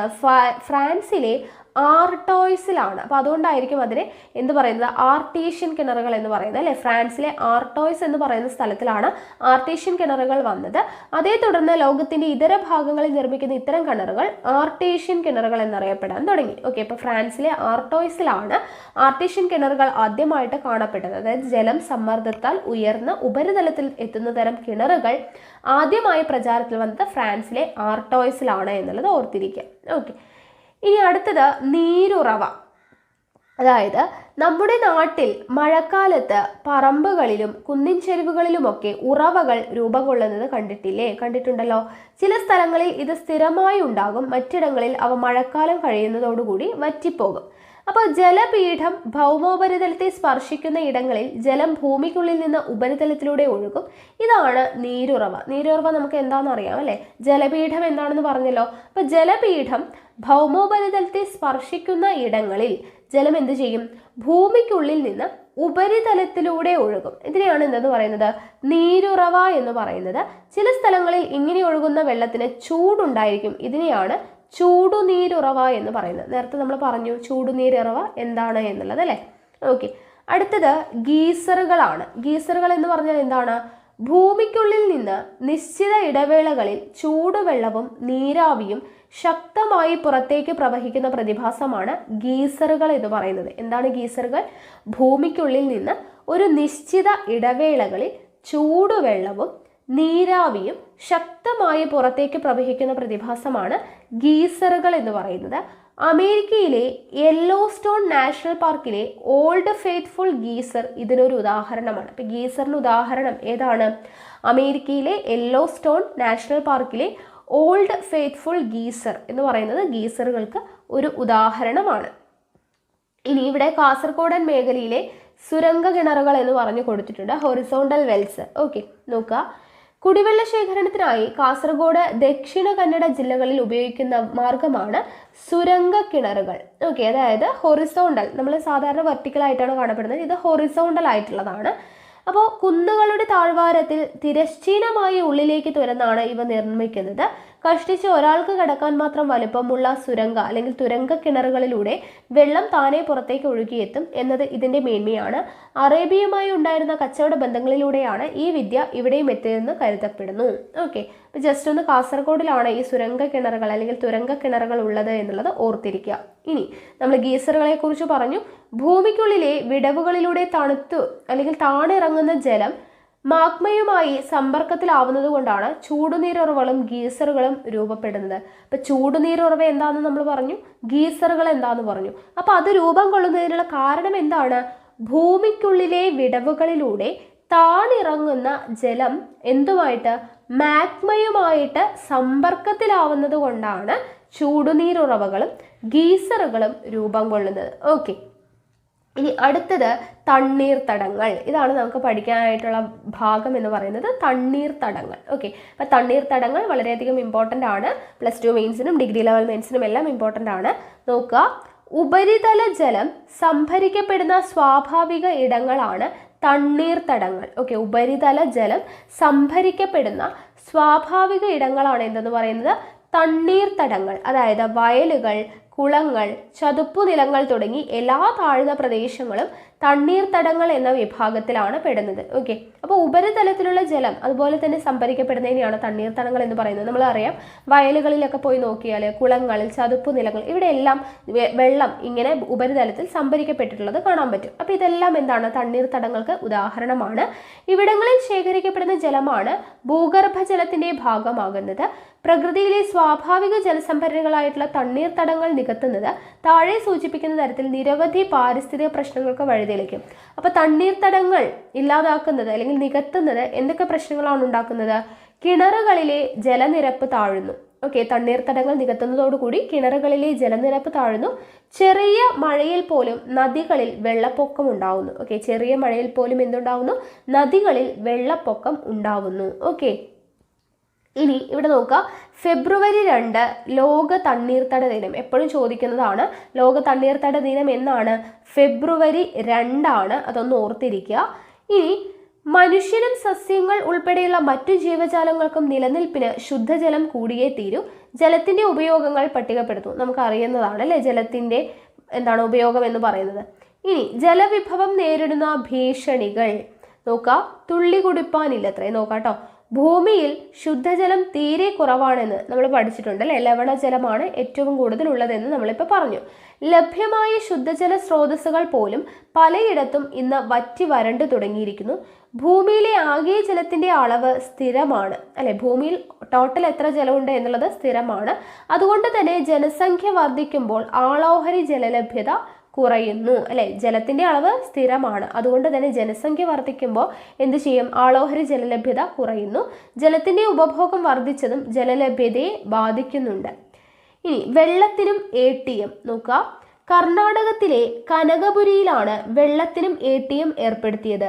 വരൾച്ചയെ തുടർന്ന് ഭൂഗർഭജല ലഭ്യത കുറഞ്ഞതുമൂലമാണ് 33 കേന്ദ്രങ്ങളിലായി ഈ സൗകര്യം സജ്ജമാക്കിയത്.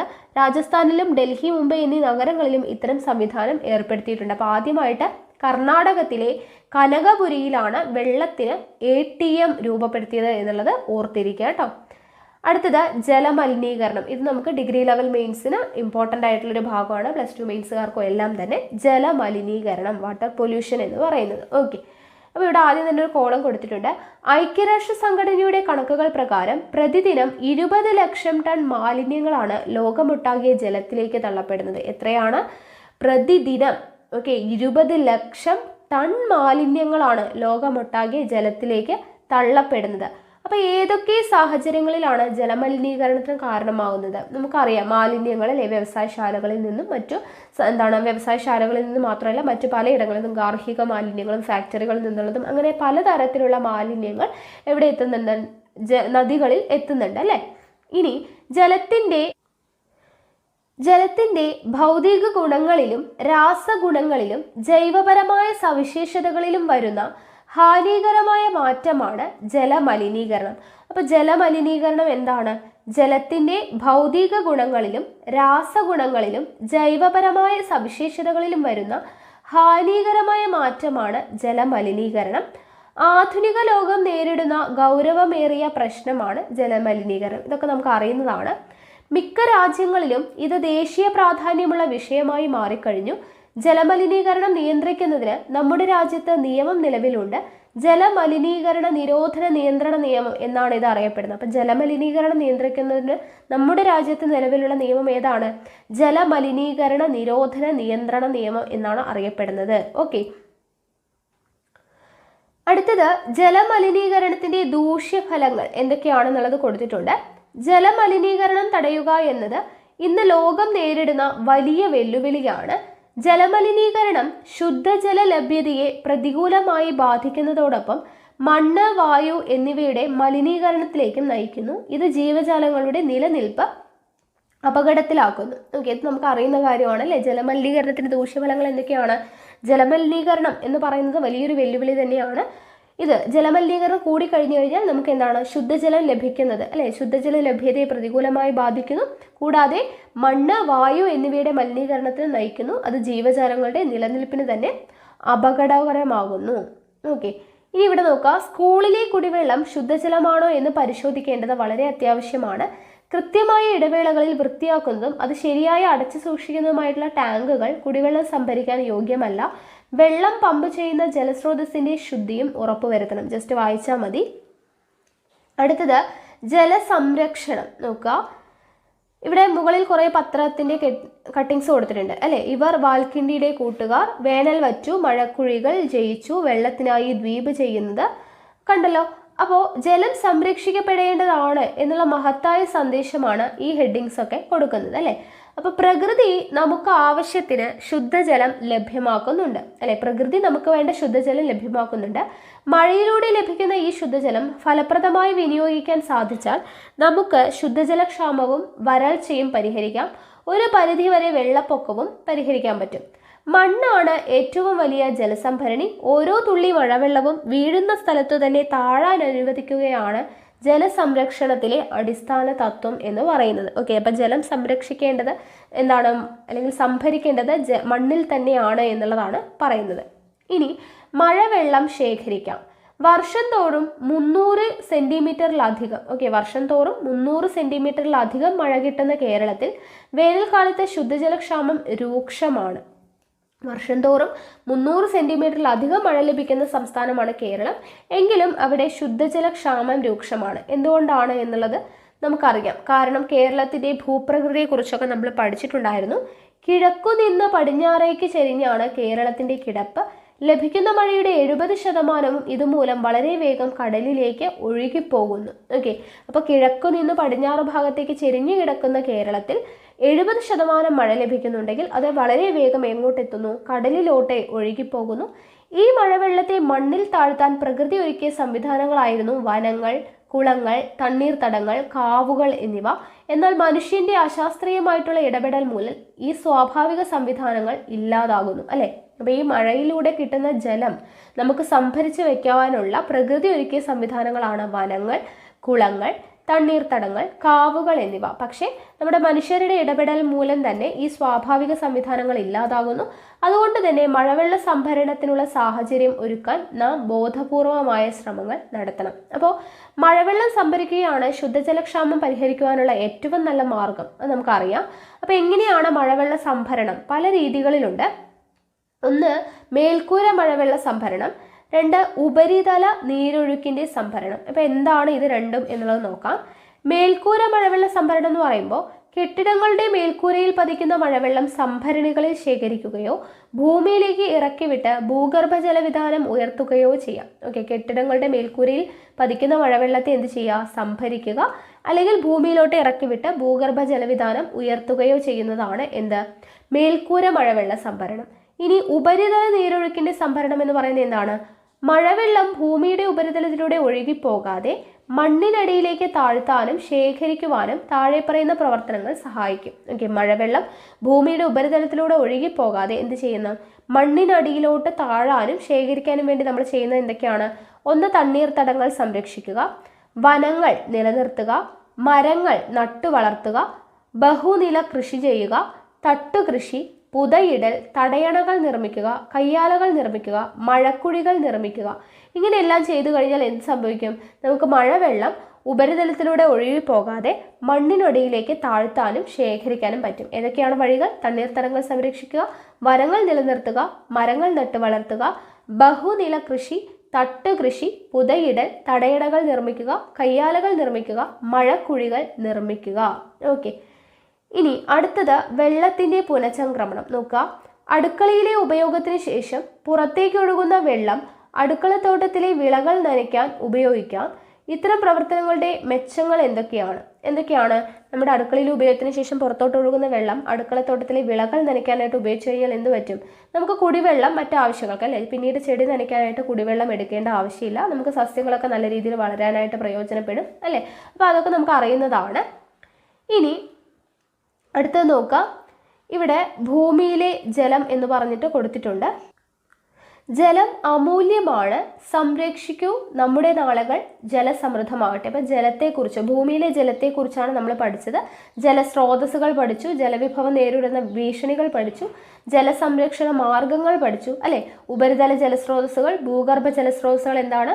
മലിനീകരണം, ജലദൗർലഭ്യം, കിണറുകൾ, നീരുറവകൾ, ചൂടുനീരുറവകൾ, മഴവെള്ള സംഭരണം, ഉപരിതല ജലസംരക്ഷണം, വെള്ളത്തിന്റെ പുനരുപയോഗം, അല്ലെ? സാധാരണ കിണറുകൾ എന്താണ്? അരിപ്പ കിണറുകൾ, ആർട്ടിഫിഷ്യൽ കുഴൽ കിണറുകൾ. അപ്പം ഇങ്ങനെയുള്ള കാര്യങ്ങളൊക്കെ ഈ ഒരു ഫ്ലോ ചാർട്ട് നോക്കിക്കഴിഞ്ഞാൽ നമ്മളിപ്പോൾ പഠിച്ച കാര്യങ്ങളെല്ലാം വളരെ വ്യക്തമായിട്ട് നമുക്ക് മനസ്സിലാക്കാൻ പറ്റും. അപ്പോൾ ഈ ഇത്രയും കാര്യങ്ങളാണ് നമുക്ക് ഈ ഒരു ചാപ്റ്ററിൽ പഠിക്കാനുള്ളത്, ഭൂമിയിലെ ജലം. ഓക്കെ, സോഷ്യൽ സയൻസിൽ സമ്പദ് ശാസ്ത്ര ചിന്തകൾ എന്നാണ് ചാപ്റ്ററിൻ്റെ പേര്. അപ്പോൾ ഈ ഒരു ചാപ്റ്റർ പഠിക്കുന്നതിന് മുന്നേ നമ്മൾ സിവിക്സിൻ്റെ ഭാഗമായിട്ട് എടുത്ത ഉൽപാദന പ്രക്രിയയിലൂടെ എന്ന് പറയുന്ന ആ ഒരു ചാപ്റ്റർ നിങ്ങൾ പഠിച്ചതിന് ശേഷം മാത്രം ഈ ഒരു ചാപ്റ്ററിലോട്ട് വരിക. കാരണം അവിടെ പഠിച്ച കുറേ കാര്യങ്ങളൊക്കെ തന്നെയാണ് ഇവിടെ ഇൻട്രൊഡക്ഷൻ പാർട്ടിൽ പറയുന്നത്. അപ്പോൾ അതിൻ്റെ ഒരു കണ്ടിന്യൂഷൻ ആയിട്ട് വരുന്നതാണ്. സോ ഉൽപാദന പ്രക്രിയയിലൂടെ എന്ന് പറയുന്ന ആ ഒരു ചാപ്റ്റർ പഠിച്ചതിന് ശേഷം ഇത് പഠിക്കുക. ഓക്കെ ആണല്ലോ? അപ്പോൾ എന്തായാലും നമുക്ക് നോക്കാം. ചാപ്റ്ററിൻ്റെ പേരെന്താണ്? സമ്പദ് ശാസ്ത്ര ചിന്തകൾ എന്നുള്ളതാണ് ചാപ്റ്ററിൻ്റെ പേര് വരുന്നത്. അപ്പോൾ ഇവിടെ ആദ്യം തന്നെ നമ്മൾ കഴിഞ്ഞ ഉൽപാദന പ്രക്രിയയിലൂടെ എന്ന് പറഞ്ഞതിൽ പഠിച്ച ഒരു പോയിന്റാണ് എന്താണ് ഉൽപാദനം. എന്താണ് ഉൽപാദനം എന്ന് പറഞ്ഞാൽ മനുഷ്യൻ്റെ ആവശ്യങ്ങൾ തൃപ്തിപ്പെടുത്തുന്നതിനുള്ള സാധനങ്ങളും സേവനങ്ങളും ലഭ്യമാക്കുന്ന പ്രക്രിയയാണ് എന്ത്? ഉൽപാദനം. ഓക്കെ, നമ്മൾ പഠിച്ചതാണല്ലോ. നമ്മുടെ മനുഷ്യൻ്റെ ആവശ്യങ്ങൾ തൃപ്തിപ്പെടുത്തുന്നതിനുള്ള സാധനങ്ങളും സേവനങ്ങളും ലഭ്യമാക്കുന്ന പ്രക്രിയയാണ് ഉൽപാദനം എന്ന് പറയുന്നത്. അപ്പോൾ ഇവിടെ മുകളിൽ ചിത്രം കൊടുത്തിട്ടുണ്ട്. കൃഷിയുടെയും ട്രാഫിക് പോലീസിൻ്റെയും ഡോക്ടറിൻ്റെയും ഫാക്ടറിയുടെയും എല്ലാം പിക്ചർ കൊടുത്തിട്ടുണ്ട്, അല്ലേ? അപ്പോൾ ഇതിൽ സാധനങ്ങൾ ഉൽപ്പാദിപ്പിക്കുന്നത് ഏതൊക്കെയാണ്? നമുക്കറിയാം, കൃഷി, ഫാക്ടറി എന്നൊക്കെ പറയുന്നത് എന്താണ്? സാധനങ്ങൾ ഉൽപ്പാദിപ്പിക്കുന്ന പ്രവർത്തനങ്ങളും ട്രാഫിക് പോലീസ്, ഡോക്ടർ എന്നൊക്കെ പറയുന്നത് എന്താണ്? അത് സേവനങ്ങളുമാണ്, അല്ലേ? അപ്പോൾ കൃഷി, ഫാക്ടറി എന്നൊക്കെ പറയുന്നത് സാധനങ്ങൾ ഉൽപ്പാദിപ്പിക്കുന്ന പ്രവർത്തനങ്ങളും ട്രാഫിക് പോലീസ്, ഡോക്ടർ എന്നൊക്കെ പറയുന്നത് എന്നിവരുടേത് സേവനങ്ങളുമാണ്.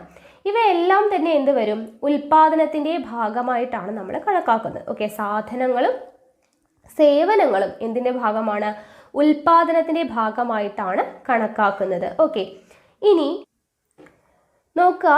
ഉൽപാദന പ്രക്രിയയ്ക്ക് ആവശ്യമായ ഭൂമി, തൊഴിൽ, മൂലധനം, സംഘാടനം എന്നീ ഘടകങ്ങളെ പറ്റിയും അവയ്ക്ക് ലഭിക്കുന്ന പ്രതിഫലത്തെ പറ്റിയും നമ്മൾ മുൻ ക്ലാസ്സുകളിൽ പഠിച്ചിട്ടുണ്ട്. ഞാൻ പറഞ്ഞു, 6ാം ക്ലാസ്സിലെ ഉൽപാദന പ്രക്രിയയിലൂടെ എന്ന് പറയുന്ന ചാപ്റ്ററിലൂടെ നമ്മൾ പഠിച്ചതാണ്, അല്ലേ? അപ്പോൾ അവിടെ എന്താണ്? ഉൽപാദന പ്രക്രിയയ്ക്ക് ആവശ്യമായിട്ടുള്ള ഭൂമി എന്ന് പറയുന്നതിന് ഉൽപാദന ഘടകം എന്ന നിലയിൽ ഭൂമിയുടെ പ്രതിഫലം എന്താണ് നമ്മൾ പഠിച്ചത്? പാട്ടമാണെന്ന് പഠിച്ചു, അല്ലേ? തൊഴിലിനുള്ള പ്രതിഫലം എന്താണ്? കൂലിയാണ്. മൂലധനത്തിനുള്ള പ്രതിഫലം എന്താണ്? പലിശയാണ്. സംഘാടനത്തിലുള്ള പ്രതിഫലം എന്ന് പറയുന്നത് ലാഭമാണ് അല്ലേ. അപ്പം നമ്മൾ ഇതെല്ലാം പഠിച്ചതാണ്.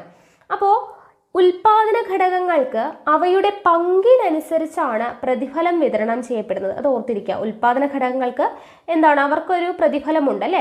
നമ്മൾ പറഞ്ഞ പോലെ ഭൂമിക്ക് പാട്ടം, തൊഴിലിന് കൂലി, മൂലധനത്തിന് എന്താണ് പലിശ, സംഘാടനത്തിന് ലാഭം, ഇങ്ങനെ ഓരോ പ്രതിഫലമുണ്ട്. അപ്പോൾ ഈ ഉൽപാദന ഘടകങ്ങൾക്ക് അവയുടെ പങ്കിനനുസരിച്ചാണ് എന്ത് ചെയ്യുന്നത്, ഈ പ്രതിഫലം വിതരണം ചെയ്യപ്പെടുന്നത്. അതുകൊണ്ട് വിതരണം എന്ന് പറയുന്നത് സമ്പദ് വ്യവസ്ഥയിൽ പ്രാധാന്യമർഹിക്കുന്ന ഒന്നാണ്. നീതിപൂർവമായ വിതരണം സാമ്പത്തിക വികസനത്തെ എന്ത് ചെയ്യും, ത്വരിതപ്പെടുത്തും. ഓക്കെ, നീതിപൂർവമായിട്ടുള്ള വിതരണം സാമ്പത്തിക വികസനത്തെ ത്വരിതപ്പെടുത്തും.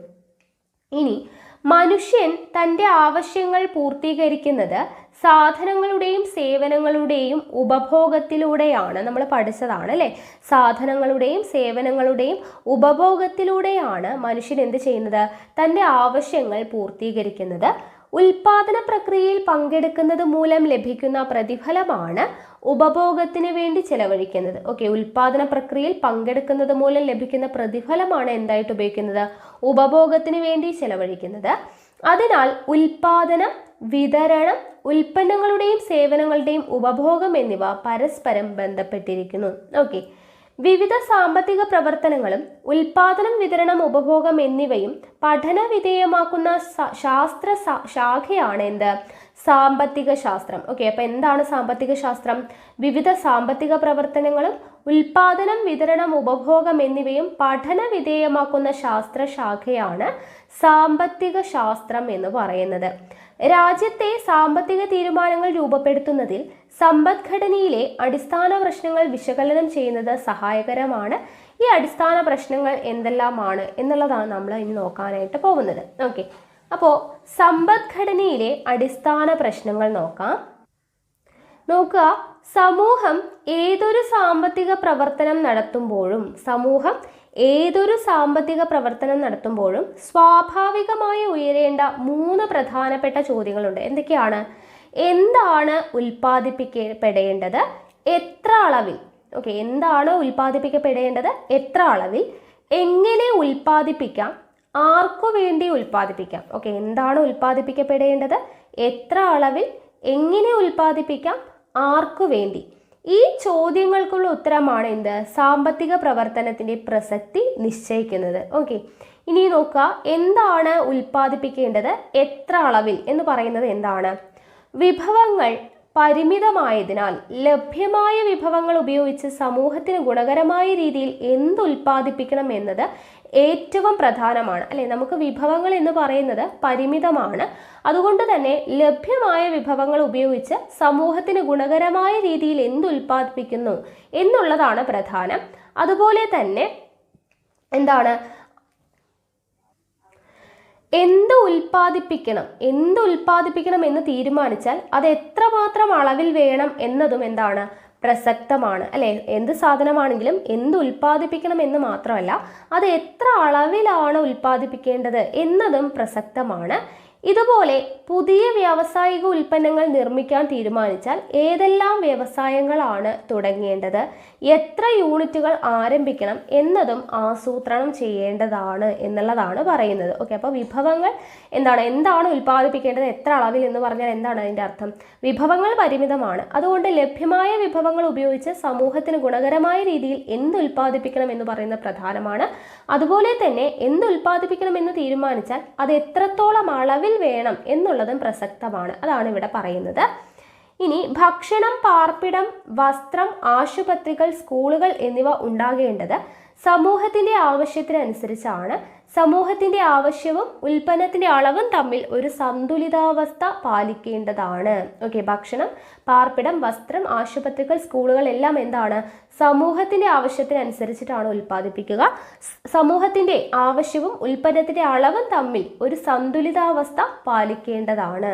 ഓക്കെ, ഇനി എങ്ങനെ ഉൽപ്പാദിപ്പിക്കാം എന്ന് പറഞ്ഞു കൊടുത്തിട്ടുണ്ട്. നോക്കുക, എന്താണ് ഉൽപ്പാദിപ്പിക്കേണ്ടത്, അത് എത്രമാത്രം എന്നത് തീരുമാനിക്കപ്പെട്ടു കഴിഞ്ഞാൽ അതെങ്ങനെ എന്ന് രണ്ടാമത്തെ പ്രസക്തമായ ചോദ്യം വരും അല്ലെ. എന്ത് ഉൽപ്പാദിപ്പിക്കണം, എത്ര അളവിൽ എന്ന് പറഞ്ഞു കഴിഞ്ഞാൽ അടുത്ത ചോദ്യം എന്താണ്, അതെങ്ങനെയാണ് ഉൽപ്പാദിപ്പിക്കേണ്ടത് എന്നുള്ളതാണ് അല്ലെ. ഇത് ഉൽപാദന രീതിയെയാണ് സൂചിപ്പിക്കുന്നത്. അതായത് ഏത് രീതിയിലാണ് ഉൽപ്പാദിപ്പിക്കേണ്ടത് എന്നുള്ളതാണ് തീരുമാനിക്കുന്നത്. സമൂഹത്തിൽ ലഭ്യമായ വിഭവങ്ങളെയും സാങ്കേതിക വിദ്യയെയും അടിസ്ഥാനപ്പെടുത്തിയാണ് എങ്ങനെ ഉൽപ്പാദിപ്പിക്കാം എന്ന് തീരുമാനിക്കേണ്ടത്. ഓക്കെ, സമൂഹത്തിൽ ലഭ്യമായിട്ടുള്ള വിഭവങ്ങളെയും സാങ്കേതിക വിദ്യയെയും അടിസ്ഥാനപ്പെടുത്തിയാണ് എന്ത് ചെയ്യേണ്ടത്, എങ്ങനെ ഉൽപ്പാദിപ്പിക്കാം എന്ന് തീരുമാനിക്കേണ്ടത്. ഉദാഹരണത്തിന് നിലമൊരുക്കൽ, വിത്തുവിതയ്ക്കൽ, കളപറിക്കൽ, വളമിടൽ, കൊയ്ത്ത്, മെതിക്കൽ തുടങ്ങിയ കാർഷിക പ്രവർത്തനങ്ങൾ തൊഴിലാളികളെ ഉപയോഗിച്ചോ ആധുനിക കാർഷിക ഉപകരണങ്ങൾ ഉപയോഗിച്ചോ നടത്താവുന്നതാണ് അല്ലേ. ഈ പറഞ്ഞ ജോലികളെല്ലാം തന്നെ ആളുകളെ വെച്ചും ചെയ്യിക്കാം, ഇല്ലെങ്കിൽ ആധുനിക ഉപകരണങ്ങൾ, കാർഷിക ഉപകരണങ്ങൾ ഉപയോഗിച്ചും ചെയ്യാം. അപ്പോൾ ഏത് രീതിയിലാണ് ചെയ്യേണ്ടത്, ഏത് മാർഗമാണ്, ഓരോ പ്രദേശത്തിലെ ലഭ്യമായ വിഭവങ്ങളെ അടിസ്ഥാനപ്പെടുത്തിയാണ് ഏത് മാർഗമാണ് തീരുമാനിക്കുന്നത്. ഓക്കെ, അപ്പോൾ ഏതു മാർഗമാണ് സ്വീകരിക്കേണ്ടത് എന്ന ആ പ്രദേശത്തിലെ ലഭ്യമായ വിഭവങ്ങളെ അടിസ്ഥാനപ്പെടുത്തിയാണ് തീരുമാനിക്കുന്നത്. വിഭവങ്ങളുടെ ലഭ്യതയ്ക്കനുസരിച്ച് ഉൽപാദനത്തിൻ്റെ രീതിയിൽ എന്തുണ്ടാവാറുണ്ട്, വ്യത്യസ്തത ഉണ്ടാകാറുണ്ട്. ഓക്കെ, വിഭവങ്ങളുടെ ലഭ്യതയ്ക്കനുസരിച്ച് ഉൽപാദനത്തിൻ്റെ രീതിയിൽ വ്യത്യസ്തത ഉണ്ടാവാറുണ്ട്.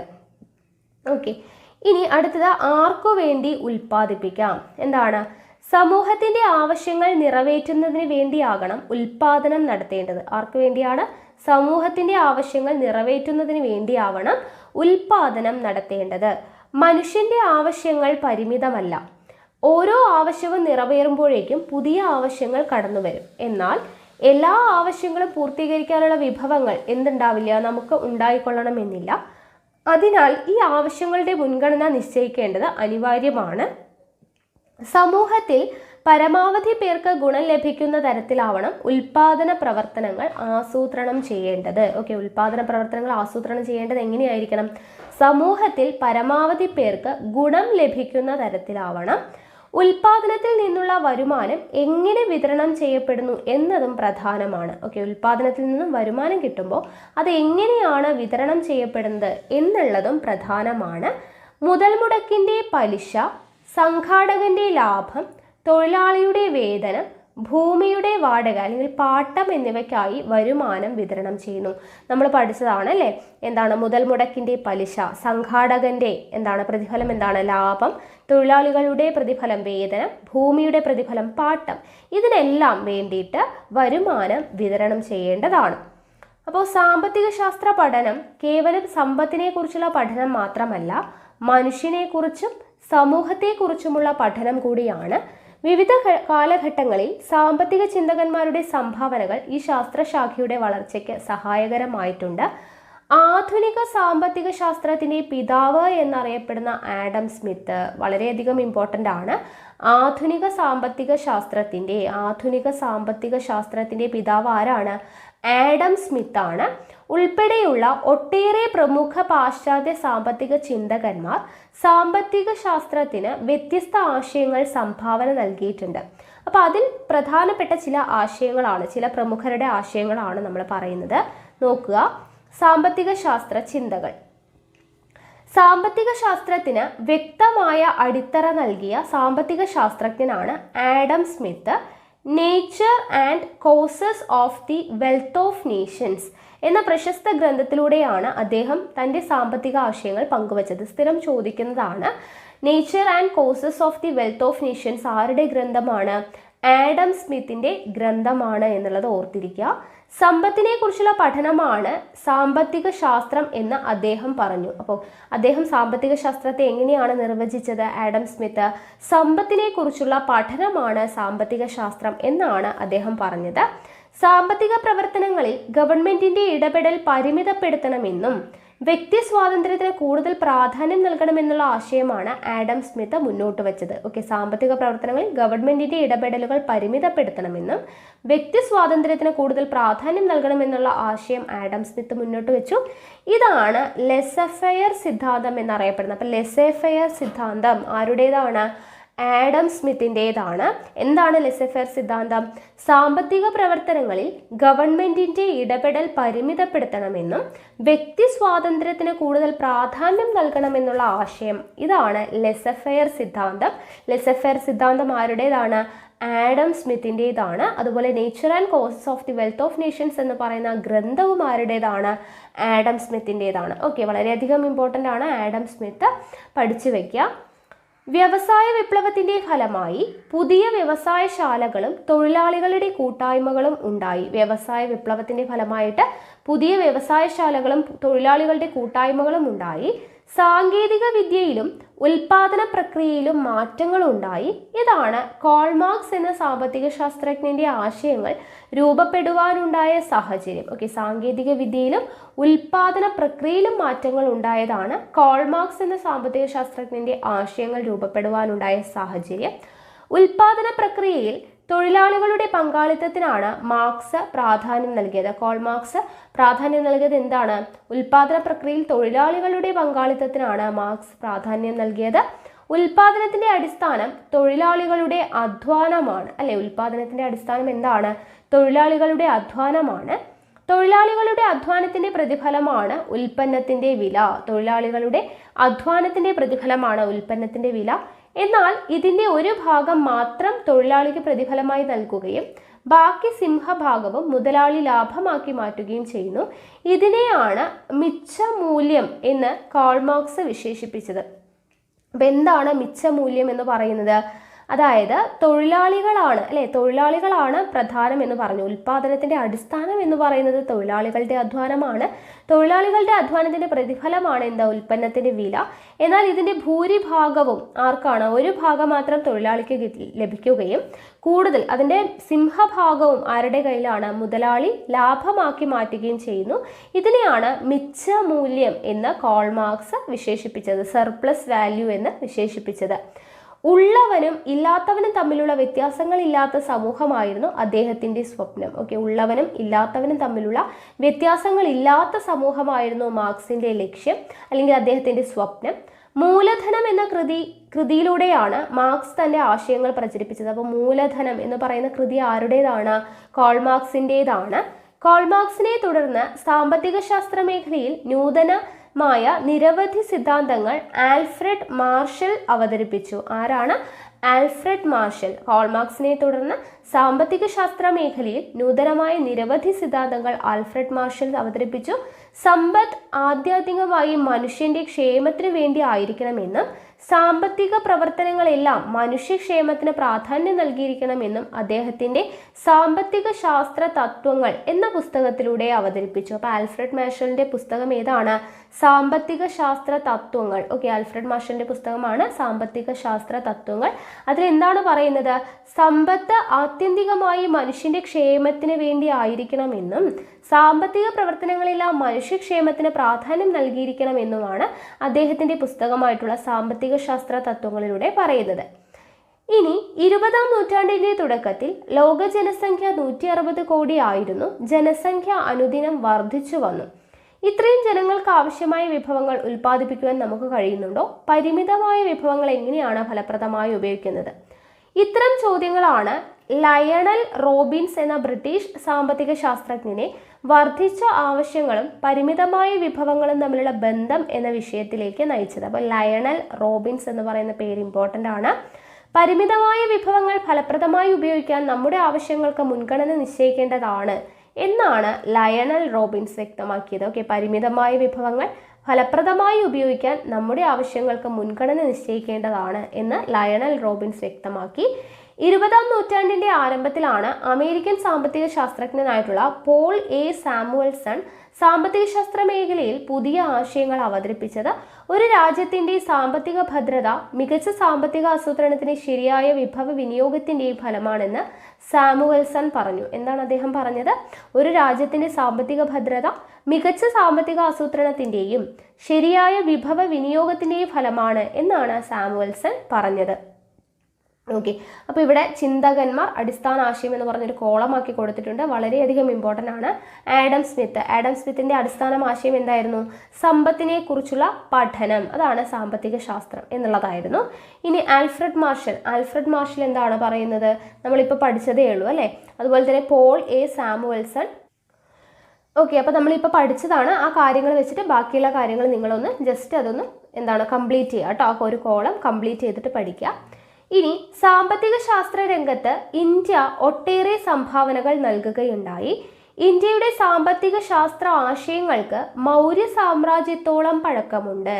ഇന്ത്യയുടെ സാമ്പത്തിക ശാസ്ത്ര ആശയങ്ങൾക്ക് മൗര്യ സാമ്രാജ്യത്തോളം പഴക്കമുണ്ട്. ചന്ദ്രഗുപ്ത മൗര്യന്റെ മുഖ്യ ഉപദേഷ്ടാവായിരുന്ന ചാണക്യന്റെ അർത്ഥശാസ്ത്രം എന്ന ഗ്രന്ഥം ഇന്ത്യയുടെ സാമ്പത്തിക ശാസ്ത്ര സിദ്ധാന്തങ്ങളിൽ പ്രധാനമാണ്. വളരെയധികം ഇമ്പോർട്ടൻ്റ് ആണ്. അർത്ഥശാസ്ത്രം ആരുടേതാണ്?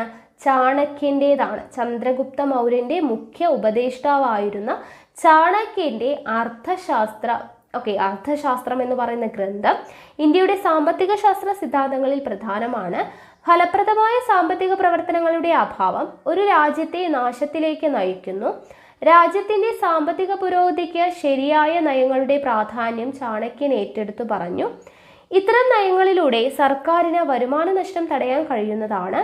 മഗധ എന്ന രാജ്യത്തെ ഒരു സാമ്പത്തിക ശക്തിയാക്കി മാറ്റിയതിൽ ചാണക്യന്റെ പങ്ക് വളരെ വലുതായിരുന്നു. ബ്രിട്ടീഷ് ഇന്ത്യയിലെ അറിയപ്പെടുന്ന സാമ്പത്തിക ശാസ്ത്ര വിദഗ്ധനായിരുന്നു ദാദാഭായ് നവറോജി. അടുത്ത വ്യക്തി ദാദാഭായ് നവറോജി.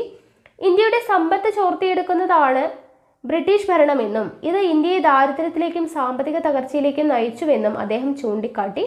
ഇത് ചോർച്ചാ സിദ്ധാന്തം എന്നറിയപ്പെട്ടു. വളരെയധികം ഇമ്പോർട്ടൻ്റ് ആണ്. ചോർച്ചാ സിദ്ധാന്തം ആരുമായി ബന്ധപ്പെട്ടതാണ്? ദാദാഭായ് നവറോജിയുടേതാണ്. അപ്പോൾ സമ്പത്തിന്റെ ചോർച്ചയ്ക്കുള്ള പ്രധാന കാരണങ്ങൾ എന്തൊക്കെയാണ് എന്ന് കൊടുത്തിട്ടുണ്ട്. എന്തൊക്കെയാണ്? ഇന്ത്യയിൽ ജോലി ചെയ്തിരുന്ന ബ്രിട്ടീഷ് ഉദ്യോഗസ്ഥർക്ക് ഉയർന്ന ശമ്പളം നൽകൽ. ഇന്ത്യയിൽ ജോലി ചെയ്തിരുന്ന ബ്രിട്ടീഷ് ഉദ്യോഗസ്ഥർക്ക് ഉയർന്ന ശമ്പളം നൽകൽ. ഇന്ത്യയിലെ അസംസ്കൃത വസ്തുക്കൾ തുച്ഛമായ വില നൽകി ശേഖരിച്ച് അതുകൊണ്ടുണ്ടാക്കിയ ഉൽപ്പന്നങ്ങൾ കൂടിയ വിലയ്ക്ക് ഇന്ത്യൻ കമ്പോളത്തിൽ തന്നെ വിറ്റഴിക്കൽ. ബ്രിട്ടന്റെ സാമ്രാജ്യത്വ വികസനത്തിന് വേണ്ടി ഇന്ത്യൻ സമ്പത്ത് കൊള്ളയടിക്കൽ. ഇന്ത്യൻ തൊഴിലാളികളെ അടിമകളെ പോലെ പണിയെടുപ്പിക്കുകയും കാർഷിക വ്യാവസായിക ഉൽപ്പന്നങ്ങൾ ബ്രിട്ടനിലേക്ക് കയറ്റി അയക്കുകയും ചെയ്യൽ. ഇതെല്ലാമാണ് സാമ്പത്തിക ചോർച്ചയ്ക്കുള്ള പ്രധാന കാരണങ്ങൾ. എന്തൊക്കെയാണ്? ഇന്ത്യയിൽ ജോലി ചെയ്തിരുന്ന ബ്രിട്ടീഷ് ഉദ്യോഗസ്ഥർക്ക് ഉയർന്ന ശമ്പളം നൽകൽ, ഇന്ത്യയിലെ അസംസ്കൃത വസ്തുക്കൾക്ക് തുച്ഛമായ വില നൽകി ശേഖരിച്ച് അതുണ്ടാക്കിയ ഉൽപ്പന്നങ്ങൾ കൂടുതൽ വിലയ്ക്ക് ഇന്ത്യൻ കമ്പോളത്തിൽ തന്നെ വിറ്റഴിക്കൽ, ബ്രിട്ടന്റെ സാമ്രാജ്യത്വ വികസനത്തിന് വേണ്ടി ഇന്ത്യൻ സമ്പത്ത് കൊള്ളയടിക്കൽ, ഇന്ത്യൻ തൊഴിലാളികളെ അടിമകളെ പോലെ പണിയെടുപ്പിക്കുകയും കാർഷിക വ്യാവസായിക ഉൽപ്പന്നങ്ങൾ ബ്രിട്ടനിലേക്ക് കയറ്റി അയക്കുകയും ചെയ്യും. ബ്രിട്ടീഷ് ചൂഷണത്തെ സംബന്ധിച്ച് രമേശ് ചന്ദ്രദത്ത് എന്ന സാമ്പത്തിക ശാസ്ത്രകാരന്റെ പഠനവും സാമ്പത്തിക ശാസ്ത്ര ചിന്തകൾക്ക് കരുത്തേകി. ബ്രിട്ടീഷ് ചൂഷണവും പടിഞ്ഞാറൻ നാഗരികതയും എങ്ങനെ ഇന്ത്യയെ തകർത്തു എന്ന് സാമ്പത്തിക ശാസ്ത്ര പഠനങ്ങളുടെ ദത്ത് വ്യക്തമാക്കുന്നു. ഇനി ഗാന്ധിജിയും സാമ്പത്തിക ശാസ്ത്രവുമാണ്. നോക്കുക, ഇന്ത്യക്ക് ആവശ്യം മൂലധനം ഏതാനും പേരിൽ കേന്ദ്രീകരിക്കലല്ല. 1900 മൈൽ നീളവും 1500 മൈൽ വീതിയുമുള്ള ഈ ഭൂഖണ്ഡത്തിലെ 7.5 ലക്ഷം ഗ്രാമങ്ങൾക്ക് എളുപ്പത്തിൽ ലഭിക്കാനാവുന്ന വിധത്തിൽ വിതരണം ചെയ്യലാണ്. ആര് പറഞ്ഞ വാക്കുകളാണ്? മഹാത്മാഗാന്ധി പറഞ്ഞ വാക്കുകളാണ്. അത് ഓർത്തിരിക്കുക. അപ്പോൾ ഈ ഗാന്ധിജിയുടെ വാക്കുകളോടുള്ള നിങ്ങളുടെ പ്രതികരണം എന്താണ് എന്നൊക്കെ ചോദിച്ചിട്ടുണ്ട്. നോക്കുക, ഇനി അടുത്തത് ദാദാഭായ് നവറോജിക്ക് ശേഷം ഇന്ത്യയുടെ സാമ്പത്തിക ശാസ്ത്രത്തിന് തനതായ സംഭാവനകൾ നൽകിയത് നമ്മുടെ രാഷ്ട്രപിതാവായിട്ടുള്ള മഹാത്മാഗാന്ധി ആയിരുന്നു. ഗാന്ധിജിയുടെ ആദ്യ പുസ്തകമായിട്ടുള്ള ഹിന്ദ് സ്വരാജിൽ, ഗാന്ധിജിയുടെ ആദ്യത്തെ പുസ്തകം ഏതാണ്? അപ്പോൾ ഹിന്ദ് സ്വരാജാണ്. ഗാന്ധിജിയുടെ ആദ്യ പുസ്തകമായിട്ടുള്ള ഹിന്ദ് സ്വരാജിൽ തന്നെയാണ് അദ്ദേഹത്തിൻ്റെ സാമ്പത്തിക ശാസ്ത്ര ആശയങ്ങളുടെ തുടക്കവും. ഗാന്ധിജിയുടെ ആശയങ്ങൾ ഗ്രാമീണ സമ്പദ് വ്യവസ്ഥയ്ക്കും ധാർമ്മിക മൂല്യങ്ങൾക്കും പ്രാധാന്യം നൽകുന്നവയായിരുന്നു. മഹാത്മാഗാന്ധിയുടെ ട്രസ്റ്റിഷിപ്പ് എന്ന മഹത്തായ ആശയം സമ്പദ്ശാസ്ത്ര രംഗത്ത് പുതിയ ചിന്തകൾ വഴിതെളിച്ചു. ട്രസ്റ്റിഷിപ്പ് ആരുടെ ആശയമാണ്? മഹാത്മാഗാന്ധിയുടെ ആശയമാണ്. സത്യത്തിലും അഹിംസയിലും അധിഷ്ഠിതമായ ഒരു സമ്പദ് വ്യവസ്ഥയാണ് ട്രസ്റ്റിഷിപ്പ് എന്നതിലൂടെ ഗാന്ധിജി ലക്ഷ്യമിട്ടത്. സത്യത്തിലും അഹിംസയിലും അധിഷ്ഠിതമായിട്ടുള്ള സമ്പദ് വ്യവസ്ഥയാണ് ട്രസ്റ്റിഷിപ്പ് എന്നതിലൂടെ ഗാന്ധിജി ലക്ഷ്യമിട്ടത്. ഇനി ഇവിടെ ട്രസ്റ്റിഷിപ്പ് എന്ന് പറഞ്ഞു കൊടുത്തിട്ടുണ്ട്. മഹാത്മാഗാന്ധിയുടെ ട്രസ്റ്റിഷിപ്പ് എന്ന ആശയത്തിലെ പ്രധാന ഉള്ളടക്കം എന്തൊക്കെയാണ്? മുതലാളി തനിക്കു മാത്രമായുള്ള ഉടമസ്ഥാവകാശം പരിത്യജിക്കുകയും സമ്പത്ത് കൈവശം വെച്ചുകൊണ്ടിരിക്കുന്നത് ജനങ്ങളുടെ ഒരു ട്രസ്റ്റി എന്ന നിലയിലാണെന്ന് പ്രഖ്യാപിക്കുകയും ചെയ്യേണ്ടതാണ് എന്ന് പറയുന്നു. ഒരു ട്രസ്റ്റിക്ക് പൊതുജനങ്ങളല്ലാതെ വേറെ അനന്തരാവകാശികളില്ല. ഉൽപാദനത്തിന്റെ സ്വഭാവം നിശ്ചയിക്കുന്നത് വ്യക്തികളുടെ ഹിതമോ അത്യാഗ്രഹമോ അനുസരിച്ചല്ല, സമൂഹത്തിന്റെ ആവശ്യങ്ങൾ അനുസരിച്ചാണ്. മാന്യമായി ജീവിക്കാൻ ഉതകുന്ന കുറഞ്ഞ വേതനം നിശ്ചയിക്കുവാൻ നിർദ്ദേശിച്ചിട്ടുള്ളതുപോലെ സമൂഹത്തിലെ ഏതെങ്കിലും ഒരു വ്യക്തിക്ക് അനുവദിക്കാവുന്ന ഏറ്റവും കൂടിയ വേതനത്തിനും പരിധി കൽപ്പിക്കേണ്ടതുണ്ട്. അപ്പോൾ ഇതൊക്കെയാണ് ട്രസ്റ്റിഷിപ്പ് എന്നതുകൊണ്ട് ഉദ്ദേശിക്കുന്നത്. അതിൻ്റെ ആശയങ്ങൾ ഒന്ന് വായിച്ചു നോക്കാം കേട്ടോ. ഇനി അദ്ദേഹത്തിൻ്റെ സാമ്പത്തിക ശാസ്ത്ര ചിന്തകളെ എങ്ങനെ ക്രോഡീകരിക്കാം? എങ്ങനെയാണ്? കാർഷിക ഗ്രാമീണ വ്യവസ്ഥയ്ക്ക് പ്രാധാന്യം, കൂടുതൽ ചെറുകിട വ്യവസായങ്ങൾക്ക് പരിഗണന, സമത്വത്തിൽ അടിയുറച്ച സമ്പദ് വ്യവസ്ഥയുടെ രൂപീകരണം, സ്വയം പര്യാപ്തവും സ്വാശ്രയവുമായിട്ടുള്ള പ്രാദേശിക സമ്പദ് വ്യവസ്ഥ. ഓക്കെ, ഇതൊക്കെയാണ് ഗാന്ധിജിയുടെ സാമ്പത്തിക ശാസ്ത്ര ചിന്തകൾ. എന്തൊക്കെയാണ്? കാർഷിക ഗ്രാമീണ വ്യവസ്ഥയ്ക്ക് പ്രാധാന്യം, കൂടുതൽ ചെറുകിട വ്യവസായങ്ങൾക്ക് പരിഗണന, സമത്വത്തിൽ അടിയുറച്ച സമ്പദ് വ്യവസ്ഥയുടെ രൂപീകരണം, സ്വയം പര്യാപ്തതയും സ്വാശ്രയത്വമായിട്ടുള്ള പ്രാദേശിക സമ്പദ് വ്യവസ്ഥ. ഗാന്ധിജിയുടെ സാമ്പത്തിക ആശയങ്ങളാൽ സ്വാധീനിക്കപ്പെട്ട പ്രമുഖ സാമ്പത്തിക ശാസ്ത്രജ്ഞന്മാരാണ് JC കുമരപ്പ, ശ്രീമൻ നാരായൺ, ധരംപാൽ തുടങ്ങിയവർ. ഓക്കെ, ഗാന്ധിജിയുടെ സാമ്പത്തിക ആശയങ്ങളാൽ സ്വാധീനിക്കപ്പെട്ടിട്ടുള്ള പ്രമുഖ ശാസ്ത്രജ്ഞന്മാർ ആരൊക്കെയാണ്? JC കുമരപ്പ, ശ്രീമൻ നാരായൺ, ധരംപാൽ തുടങ്ങിയവരാണ്. കാർഷിക മേഖലയ്ക്കും ചെറുകിട വ്യവസായങ്ങൾക്കും മുൻഗണന നൽകുന്ന വികസനമാണ് സ്വതന്ത്ര ഇന്ത്യ സ്വീകരിക്കേണ്ടത് എന്ന ആശയമാണ് ഇവർ മുന്നോട്ട് വച്ചത്. ഇനി 1998 നോബൽ സമ്മാനം ലഭിച്ച ഇന്ത്യൻ സാമ്പത്തിക ശാസ്ത്രജ്ഞനാണ് അമർത്യ സെൻ. വളരെയധികം ഇമ്പോർട്ടൻ്റ് ആണ്. 1998 നോബൽ സമ്മാനം ലഭിച്ച ഇന്ത്യൻ സാമ്പത്തിക ശാസ്ത്രജ്ഞനാണ് അമർത്യ സെൻ. മനുഷ്യക്ഷേമം, സാമ്പത്തിക അസമത്വം, വികസനം എന്നീ വിഷയങ്ങളെക്കുറിച്ച് അദ്ദേഹം രചിച്ച ഗ്രന്ഥങ്ങൾ ലോക സാമ്പത്തിക ശാസ്ത്ര ചിന്തകൾക്ക് മുതൽക്കൂട്ടായി. ദാരിദ്ര്യരേഖ നിർണ്ണയിക്കുന്നതിലെ അപാകത അമർത്യ സെൻ ചൂണ്ടിക്കാട്ടി. ഓക്കെ, ദാരിദ്ര്യരേഖ നിർണ്ണയിക്കുന്നതിലെ അപാകത അമർത്യ സെൻ ചൂണ്ടിക്കാട്ടി. ദാരിദ്ര്യം, അസമത്വം, ക്ഷാമം തുടങ്ങിയവയ്ക്കാണ് തൻ്റെ പഠനങ്ങളിൽ അദ്ദേഹം പ്രാധാന്യം നൽകിയത്. സാമ്പത്തിക ശാസ്ത്രത്തിന്റെ വളർച്ചയിലെ വിവിധ ഘട്ടങ്ങളിൽ പ്രധാന സംഭാവനകൾ നൽകിയ പ്രമുഖ ഇന്ത്യൻ സാമ്പത്തിക ചിന്തകാരന്മാരെ കുറിച്ചാണ് നമ്മളിപ്പോൾ പഠിച്ചത് അല്ലെ. ആഡം സ്മിത്തും, ഗാന്ധിജി ആണെങ്കിലും, ദാദാഭായ് നവറോജി ആണെങ്കിലും, ആൽഫ്രഡ് മാർഷൽ ആണെങ്കിലും, അങ്ങനെ ഒത്തിരി പേരെക്കുറിച്ച്, അമർത്യ സെൻ, ചാണക്യൻ, അങ്ങനെ ഒത്തിരി പേരെക്കുറിച്ച് നമ്മൾ പഠിച്ചു. ഓക്കെ, ഇത്തരം സാമൂഹ്യ ചിന്തകൾ രാജ്യത്തെ സാമ്പത്തിക നയരൂപീകരണത്തെ സ്വാധീനിക്കുന്നുണ്ട്. ഓക്കെ, ഇനി നോക്കുക, ഇവിടെ ഒരു ഡയഗ്രാം തന്നിട്ടുണ്ട്. എന്താണ്? ഇന്ത്യൻ സാമ്പത്തിക ശാസ്ത്ര ചിന്തകൾ എന്ന് പറഞ്ഞിട്ട്. ഇതിപ്പോൾ നമ്മൾ പഠിച്ച കാര്യങ്ങളാണ്. അപ്പോൾ അത് നിങ്ങൾക്ക് ഒന്ന് ഫില്ല് ചെയ്യാവുന്നതേ ഉള്ളൂ. ഓക്കെ, അപ്പോൾ ഇത്രയുമാണ് നമ്മുടെ ഈ ഒരു ചാപ്റ്റർ എന്ന് പറയുന്നത്. ഓക്കെ, അപ്പോൾ സമ്പദ് ശാസ്ത്ര ചിന്തകൾ എന്ന് പറയുന്ന ഈ ഒരു ചാപ്റ്റർ, 8ാം ക്ലാസ്സിൽ ഈ ഒരു ചാപ്റ്റർ കംപ്ലീറ്റ് ആയിട്ടുണ്ട്. നോക്കുക, 8ാം ക്ലാസ്സിലെ 11ാമത്തെ ചാപ്റ്ററാണ് ഇന്ത്യയും സാമ്പത്തിക ആസൂത്രണവും. അപ്പോൾ ആദ്യം തന്നെ നമുക്ക് എന്താണ് ആസൂത്രണം എന്നുള്ളതാണ് നമുക്ക് പഠിക്കേണ്ടത്. ഓക്കെ, ഏതൊരു കാര്യം എടുത്തു കഴിഞ്ഞാലും അതിന് എന്താവശ്യമാണ്? ആസൂത്രണം ആവശ്യമാണ് അല്ലേ. അപ്പോൾ വിവിധ സ്ഥാപനങ്ങൾ, സംഘടനകൾ, ഗവൺമെൻറ് തുടങ്ങിയവയ്ക്കെല്ലാം ആസൂത്രണം ഒഴിച്ചുകൂടാനാവാത്തതാണ്. സാമ്പത്തിക പ്രവർത്തനങ്ങൾ ആസൂത്രണം ചെയ്ത് നടപ്പാക്കുമ്പോഴാണ് രാജ്യ പുരോഗതിക്ക് അവ സഹായകമാകുന്നത്.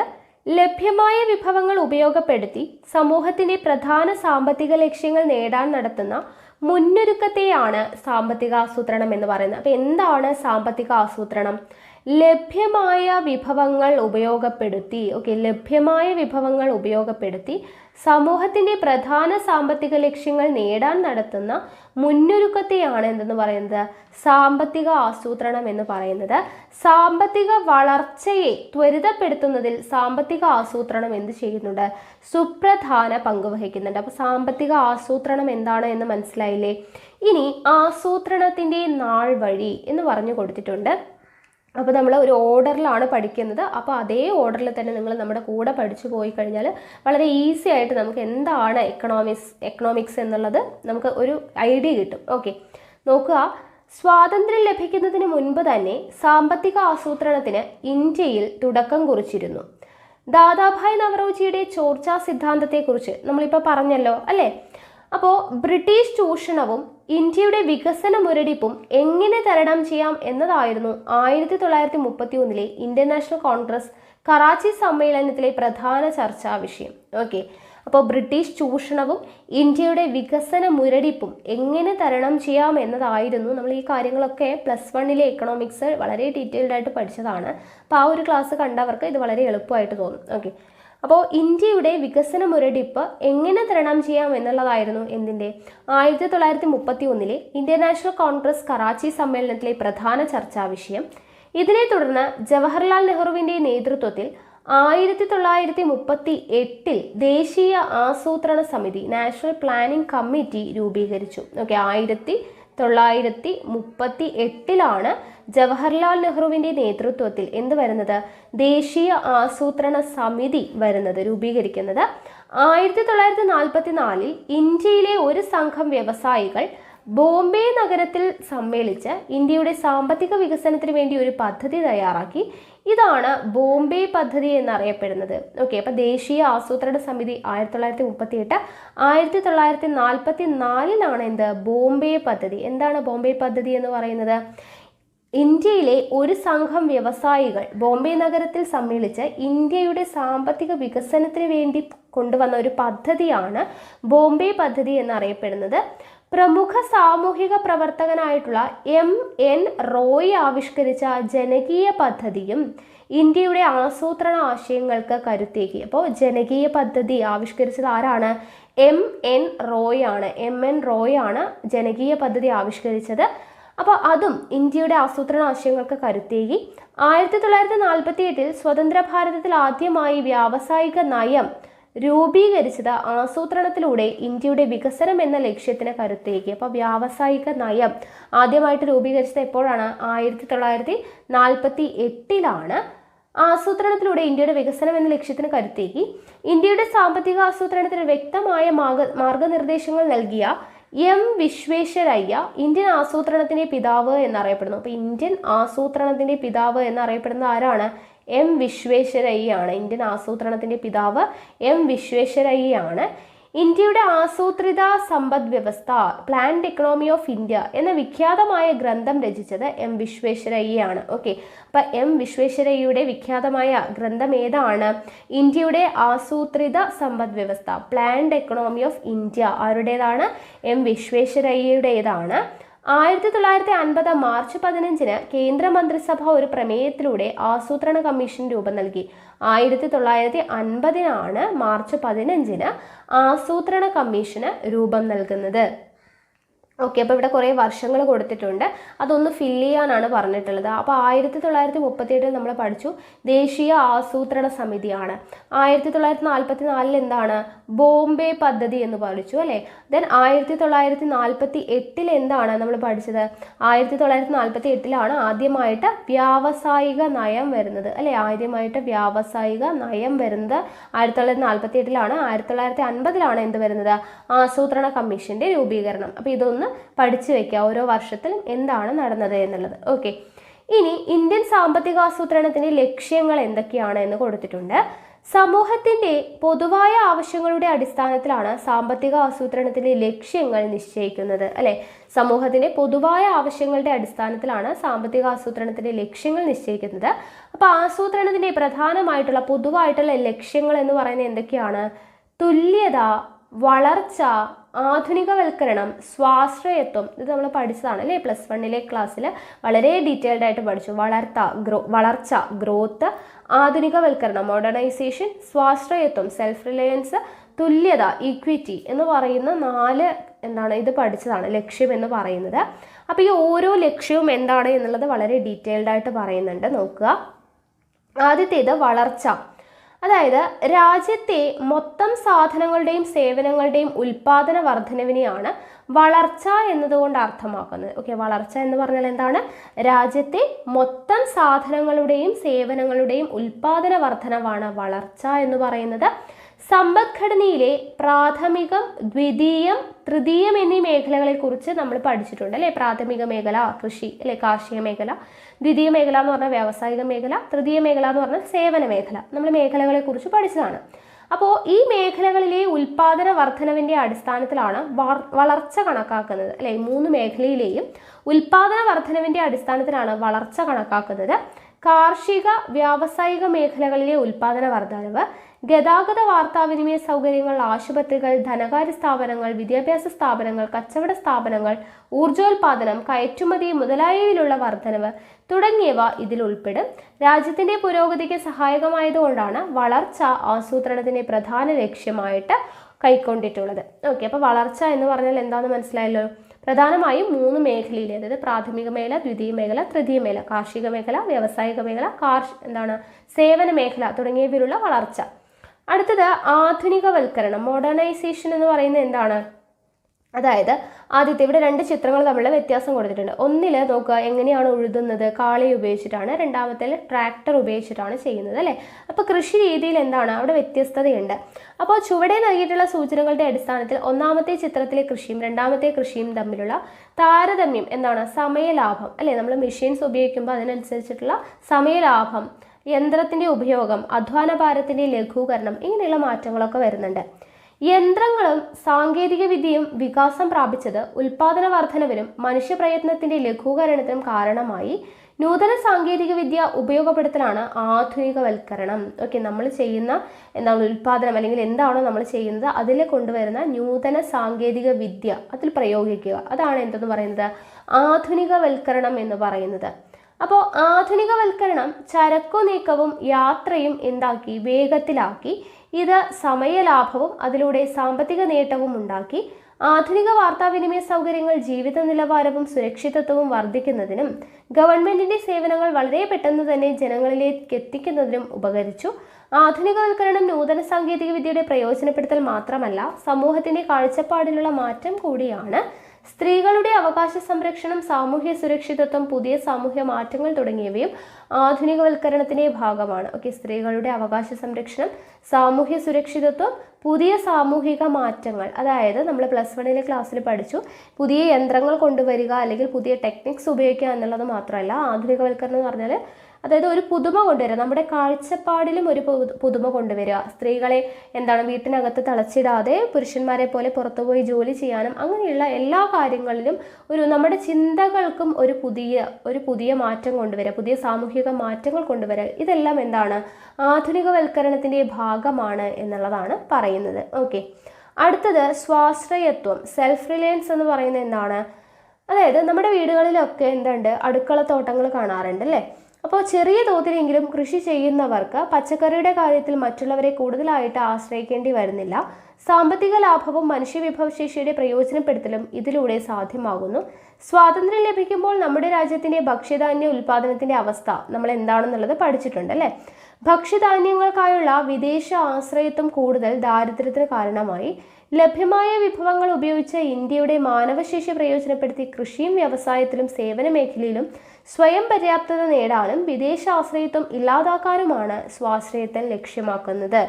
ഓക്കെ, അതായത് നമ്മുടെ നാട്ടിൽ ലഭ്യമായിട്ടുള്ള വിഭവങ്ങൾ ഉപയോഗിച്ച് ഇന്ത്യയുടെ മാനവശേഷി പ്രയോജനപ്പെടുത്തി കൃഷിയിലും വ്യവസായത്തിലും സേവന മേഖലയിലും എന്ത് ചെയ്യുക? നമ്മൾ സ്വയം പര്യാപ്തത നേടുക, സ്വയം പര്യാപ്തത, നമ്മൾ സെൽഫ് സഫിഷ്യൻ്റ് ആവുക, വിദേശ ആശ്രയത്വം ഇല്ലാതാക്കുക. ഓക്കെ, വിദേശത്ത് നിന്നും ഇറക്കുമതി ചെയ്യുന്നതൊക്കെ നിർത്തിവെച്ച് നമുക്ക് ആവശ്യമായിട്ടുള്ള പ്രോഡക്ട്സ് നമ്മുടെ നാട്ടിൽ തന്നെ ഉണ്ടാക്കുക എന്നുള്ളതാണ്, സെൽഫ് സഫിഷ്യൻ്റ് ആവുക എന്നുള്ളതാണ് സ്വാശ്രയത്വം എന്ന് പറയുന്നത്.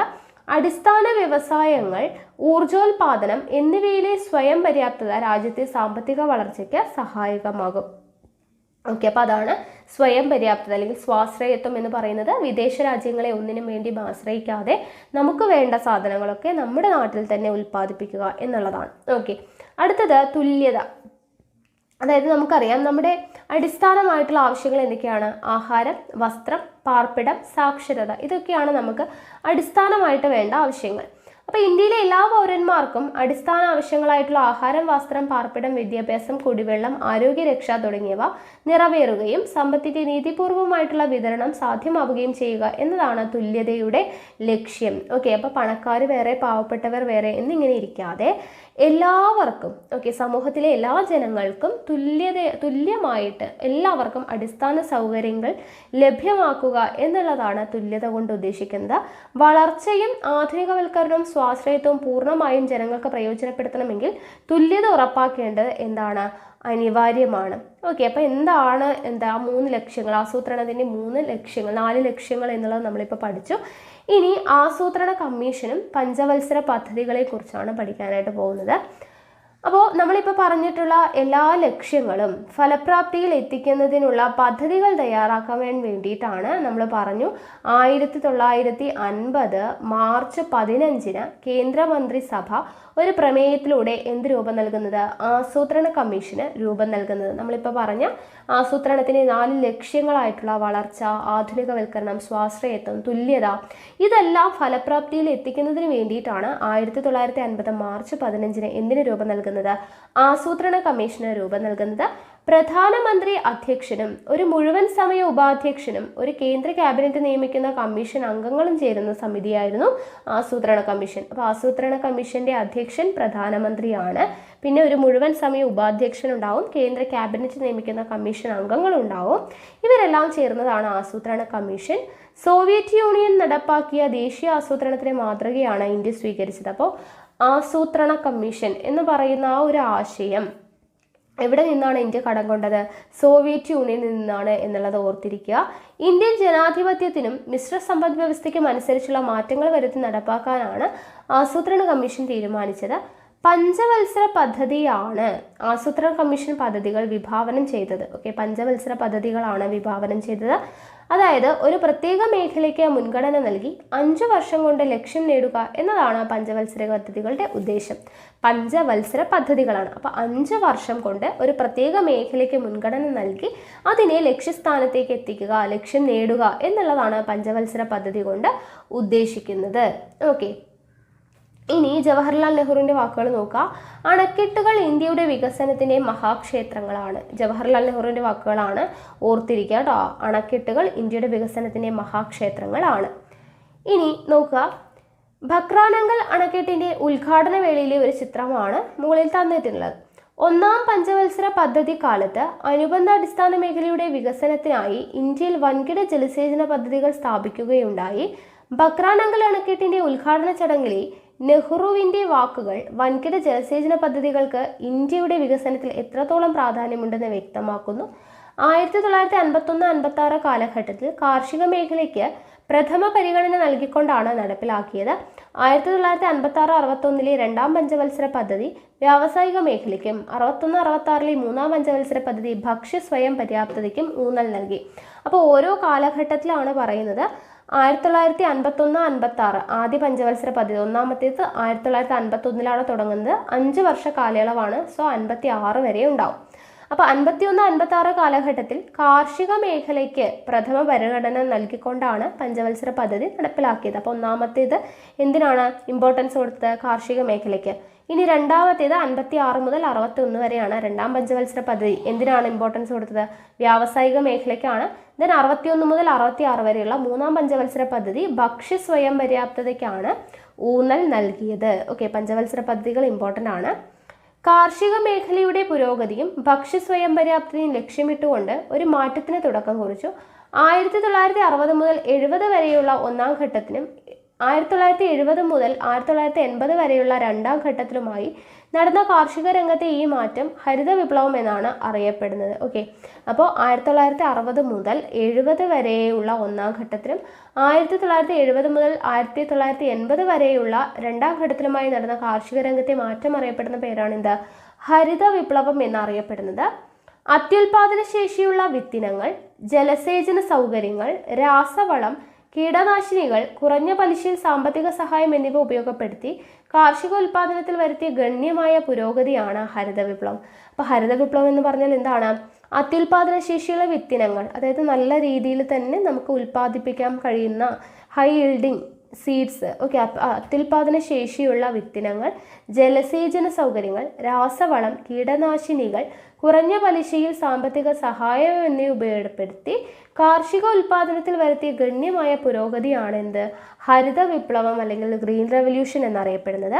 ഇതിലൂടെ ഭക്ഷ്യധാന്യങ്ങളുടെ കാര്യത്തിൽ പ്രത്യേകിച്ച് നെല്ല്, ഗോതമ്പ് എന്നിവയുടെ ഉൽപ്പാദനത്തിൽ സ്വയം പര്യാപ്തത കൈവരിക്കാനും വിദേശ ആശ്രയത്വം ഇല്ലാതാക്കുവാനും കഴിഞ്ഞു. ഓക്കെ, അപ്പോൾ ഗ്രീൻ റെവല്യൂഷനിലൂടെ ഭക്ഷ്യധാന്യങ്ങളുടെ കാര്യത്തിൽ അല്ലെങ്കിൽ അവയുടെ ഉൽപ്പാദനത്തിൽ സ്വയം പര്യാപ്തത കൈവരിക്കുവാനും വിദേശ ആശ്രയത്വം ഇല്ലാതാക്കുവാനും കഴിഞ്ഞു. ഹരിത വിപ്ലവം പോലെ സമാന രീതിയിൽ പാലും പാലുൽപ്പന്നങ്ങളുടെ വർധനവും ലക്ഷ്യമിട്ട് നടപ്പിലാക്കിയ ധവള വിപ്ലവം ഇന്ത്യയിൽ വൻ വിജയം നേടി. ഓക്കെ, ഹരിത വിപ്ലവം പോലെ തന്നെ പാലും പാലുൽപ്പന്നങ്ങളുടെ വർധനവും ലക്ഷ്യമിട്ട് നടപ്പിലാക്കിയിട്ടുള്ളതാണ് ധവള വിപ്ലവം. അതുപോലെ മത്സ്യോൽപാദന മേഖലയുടെ പുരോഗതി ലക്ഷ്യമിട്ട് നീല വിപ്ലവവും ഇന്ത്യയിൽ നടന്നു. അപ്പോൾ ഇതും ഇമ്പോർട്ടൻ്റ് ആണ്, ചോദിക്കാവുന്നതാണ്. ഹരിത വിപ്ലവം എന്തുമായി ബന്ധപ്പെട്ടതാണ്? പാലും പാലുൽപ്പന്നങ്ങളും ഏത് വിപ്ലവമാണ്? ധവള വിപ്ലവമാണ്. അതുപോലെ മത്സ്യോൽപാദന മേഖലയുമായി ബന്ധപ്പെട്ടതാണ് നീല വിപ്ലവം. ഇതെല്ലാം പഠിച്ചു വെക്കുക കേട്ടോ. ഇനി ആസൂത്രണ കമ്മീഷൻ ഇന്ത്യയിൽ നടപ്പിലാക്കിയിട്ടുള്ള പദ്ധതികളും അവയുടെ കാലയളവും അതിൻ്റെ പ്രധാനപ്പെട്ട ലക്ഷ്യങ്ങളും, ഇത് വളരെയധികം ഇമ്പോർട്ടൻ്റ് ആണ്. ഈ ഒരു ടേബിൾ എന്ന് പറയുന്നത് ഓരോ പഞ്ചവത്സര പദ്ധതികളും അതിൻ്റെ കാലയളവും അതിൻ്റെ ലക്ഷ്യവും എന്താണെന്നുള്ളത് ടേബിൾ തിരിച്ച് തന്നെ കൊടുത്തിട്ടുണ്ട്. ഈ ഒരു ടേബിളിൽ നിന്ന് നമുക്ക് എന്തായാലും ചോദ്യം പ്രതീക്ഷിക്കാവുന്നതാണ്. ഓക്കെ, അപ്പോൾ നോക്കുക. ഒന്നാം പഞ്ചവത്സര പദ്ധതി കാലയളവ് എത്രയാണ്? 1951 ടു 56 51 സ്റ്റാർട്ട് ചെയ്യുന്നത്, അത് ഓർക്കുക. 5 വർഷമാണ്. അപ്പോൾ 51 മുതൽ 5 കൂട്ടിക്കഴിഞ്ഞാൽ 56. ലക്ഷ്യം എന്താണ്? കാർഷിക മേഖലയുടെ സമഗ്ര വികസനമാണ്. ഒന്നാമത്തെ പഞ്ചവത്സര പദ്ധതിയുടെ ലക്ഷ്യം കാർഷിക മേഖലയുടെ സമഗ്ര വികസനം. രണ്ടാം പഞ്ചവത്സര പദ്ധതി 56 ടു 61 വ്യാവസായിക വികസനമാണ് ലക്ഷ്യം. മൂന്നാം പഞ്ചവത്സര പദ്ധതി 61 മുതൽ 66 വരെയാണ് ഭക്ഷ്യ സ്വയം പര്യാപ്തത, സമ്പദ്ഘടനയുടെ സ്വയം പര്യാപ്തത എന്നിവയാണ് ലക്ഷ്യം. നാലാം പഞ്ചവത്സര പദ്ധതി 1969 മുതൽ 74 വരെയാണ് സ്ഥിരതയോടുകൂടിയ വളർച്ച, സ്വാശ്രയത്വം. ഓക്കെ, സ്ഥിരതയോടുകൂടിയ വളർച്ച, സ്വാശ്രയത്വം. അഞ്ചാം പഞ്ചവത്സര പദ്ധതി 74 ടു 79 ദാരിദ്ര്യ നിർമ്മാർജ്ജനമാണ്. ആറാം പഞ്ചവത്സര പദ്ധതി 1980 ടു 85 കാർഷിക വ്യാവസായിക മേഖലകളുടെ അടിസ്ഥാന സൗകര്യങ്ങൾ മെച്ചപ്പെടുത്തൽ. ഏഴാം പഞ്ചവത്സര പദ്ധതിയുടേത് എന്താണ്? 1985 ടു 90 ആധുനികവൽക്കരണം, തൊഴിലവസരങ്ങളുടെ വർധനവ്. ദെൻ എട്ടാം പഞ്ചവത്സര പദ്ധതിയുടേതാണ് 1992 ടു 97 മാനവശേഷി വികസനമാണ് എട്ടാം പഞ്ചവത്സര പദ്ധതിയുടെ ലക്ഷ്യം. ദെൻ ഒൻപതാം പഞ്ചവത്സര പദ്ധതിയുടെ ലക്ഷ്യം എന്താണ്? ഗ്രാമീണ വികസനവും വികേന്ദ്രീകൃത ആസൂത്രണവുമാണ്. വർഷം 97 ടു 2002. പത്താം പഞ്ചവത്സര പദ്ധതി 2002 ടു 2007 ആണ്. മൂലധന നിക്ഷേപം വർദ്ധിപ്പിക്കുക എന്നുള്ളതാണ് ലക്ഷ്യം. 11ാം പഞ്ചവത്സര പദ്ധതി 2007 ടു 12 ആണ്. മുഴുവൻ ജനവിഭാഗങ്ങളുടെയും സമഗ്ര വികസനം. 12ാം പഞ്ചവത്സര പദ്ധതി 2012 ടു 2017 ആണ്. സുസ്ഥിര വികസനമാണ് ലക്ഷ്യം. ഓക്കെ, അപ്പോൾ ഈ ഒരു ടേബിൾ വളരെയധികം ഇമ്പോർട്ടൻ്റ് ആണ്. നമ്മളിത് കുറേ തവണയായിട്ട് ഈ ഒരു ടേബിൾ പഠിക്കുന്നുണ്ട്. അപ്പോൾ അത് നിങ്ങളൊന്ന് വായിച്ച് മനസ്സിലാക്കി പഠിക്കുക. ഓക്കെ, ഇനി ആസൂത്രണത്തിൻ്റെ നിർവഹണത്തിൽ കാലാനുസൃതമായിട്ടുള്ള മാറ്റങ്ങൾ ഉണ്ടായി. വികേന്ദ്രീകൃത ആസൂത്രണമാണ് ഈ മാറ്റത്തിന് തുടക്കം കുറിച്ചത്. അപ്പോൾ എന്താണ് വികേന്ദ്രീകൃത ആസൂത്രണം എന്നുള്ളത് നോക്കാം. വികേന്ദ്രീകൃത ആസൂത്രണം. ഇവിടെ നോക്കുക, പഞ്ചായത്തി രാജ് ആക്ട് പാർലമെന്റ് പാസ്സാക്കി. 73-74 ഭരണഘടനാ ഭേദഗതി നിലവിൽ വന്നു. പ്രാദേശിക വികസനം ഗ്രാമസഭകളിലൂടെ ത്രിതല പഞ്ചായത്ത് സംവിധാനം നിലവിൽ വന്നു. അപ്പോൾ ഇവിടെ നൽകിയിരിക്കുന്ന കൊളാഷിൽ എന്തൊക്കെ കാര്യങ്ങളാണ് പറഞ്ഞിട്ടുള്ളത്? 73-74 ഭരണഘടനാ ഭേദഗതി, പഞ്ചായത്തി രാജ്, ത്രിതല പഞ്ചായത്ത്, ഗ്രാമസഭ, അല്ലേ?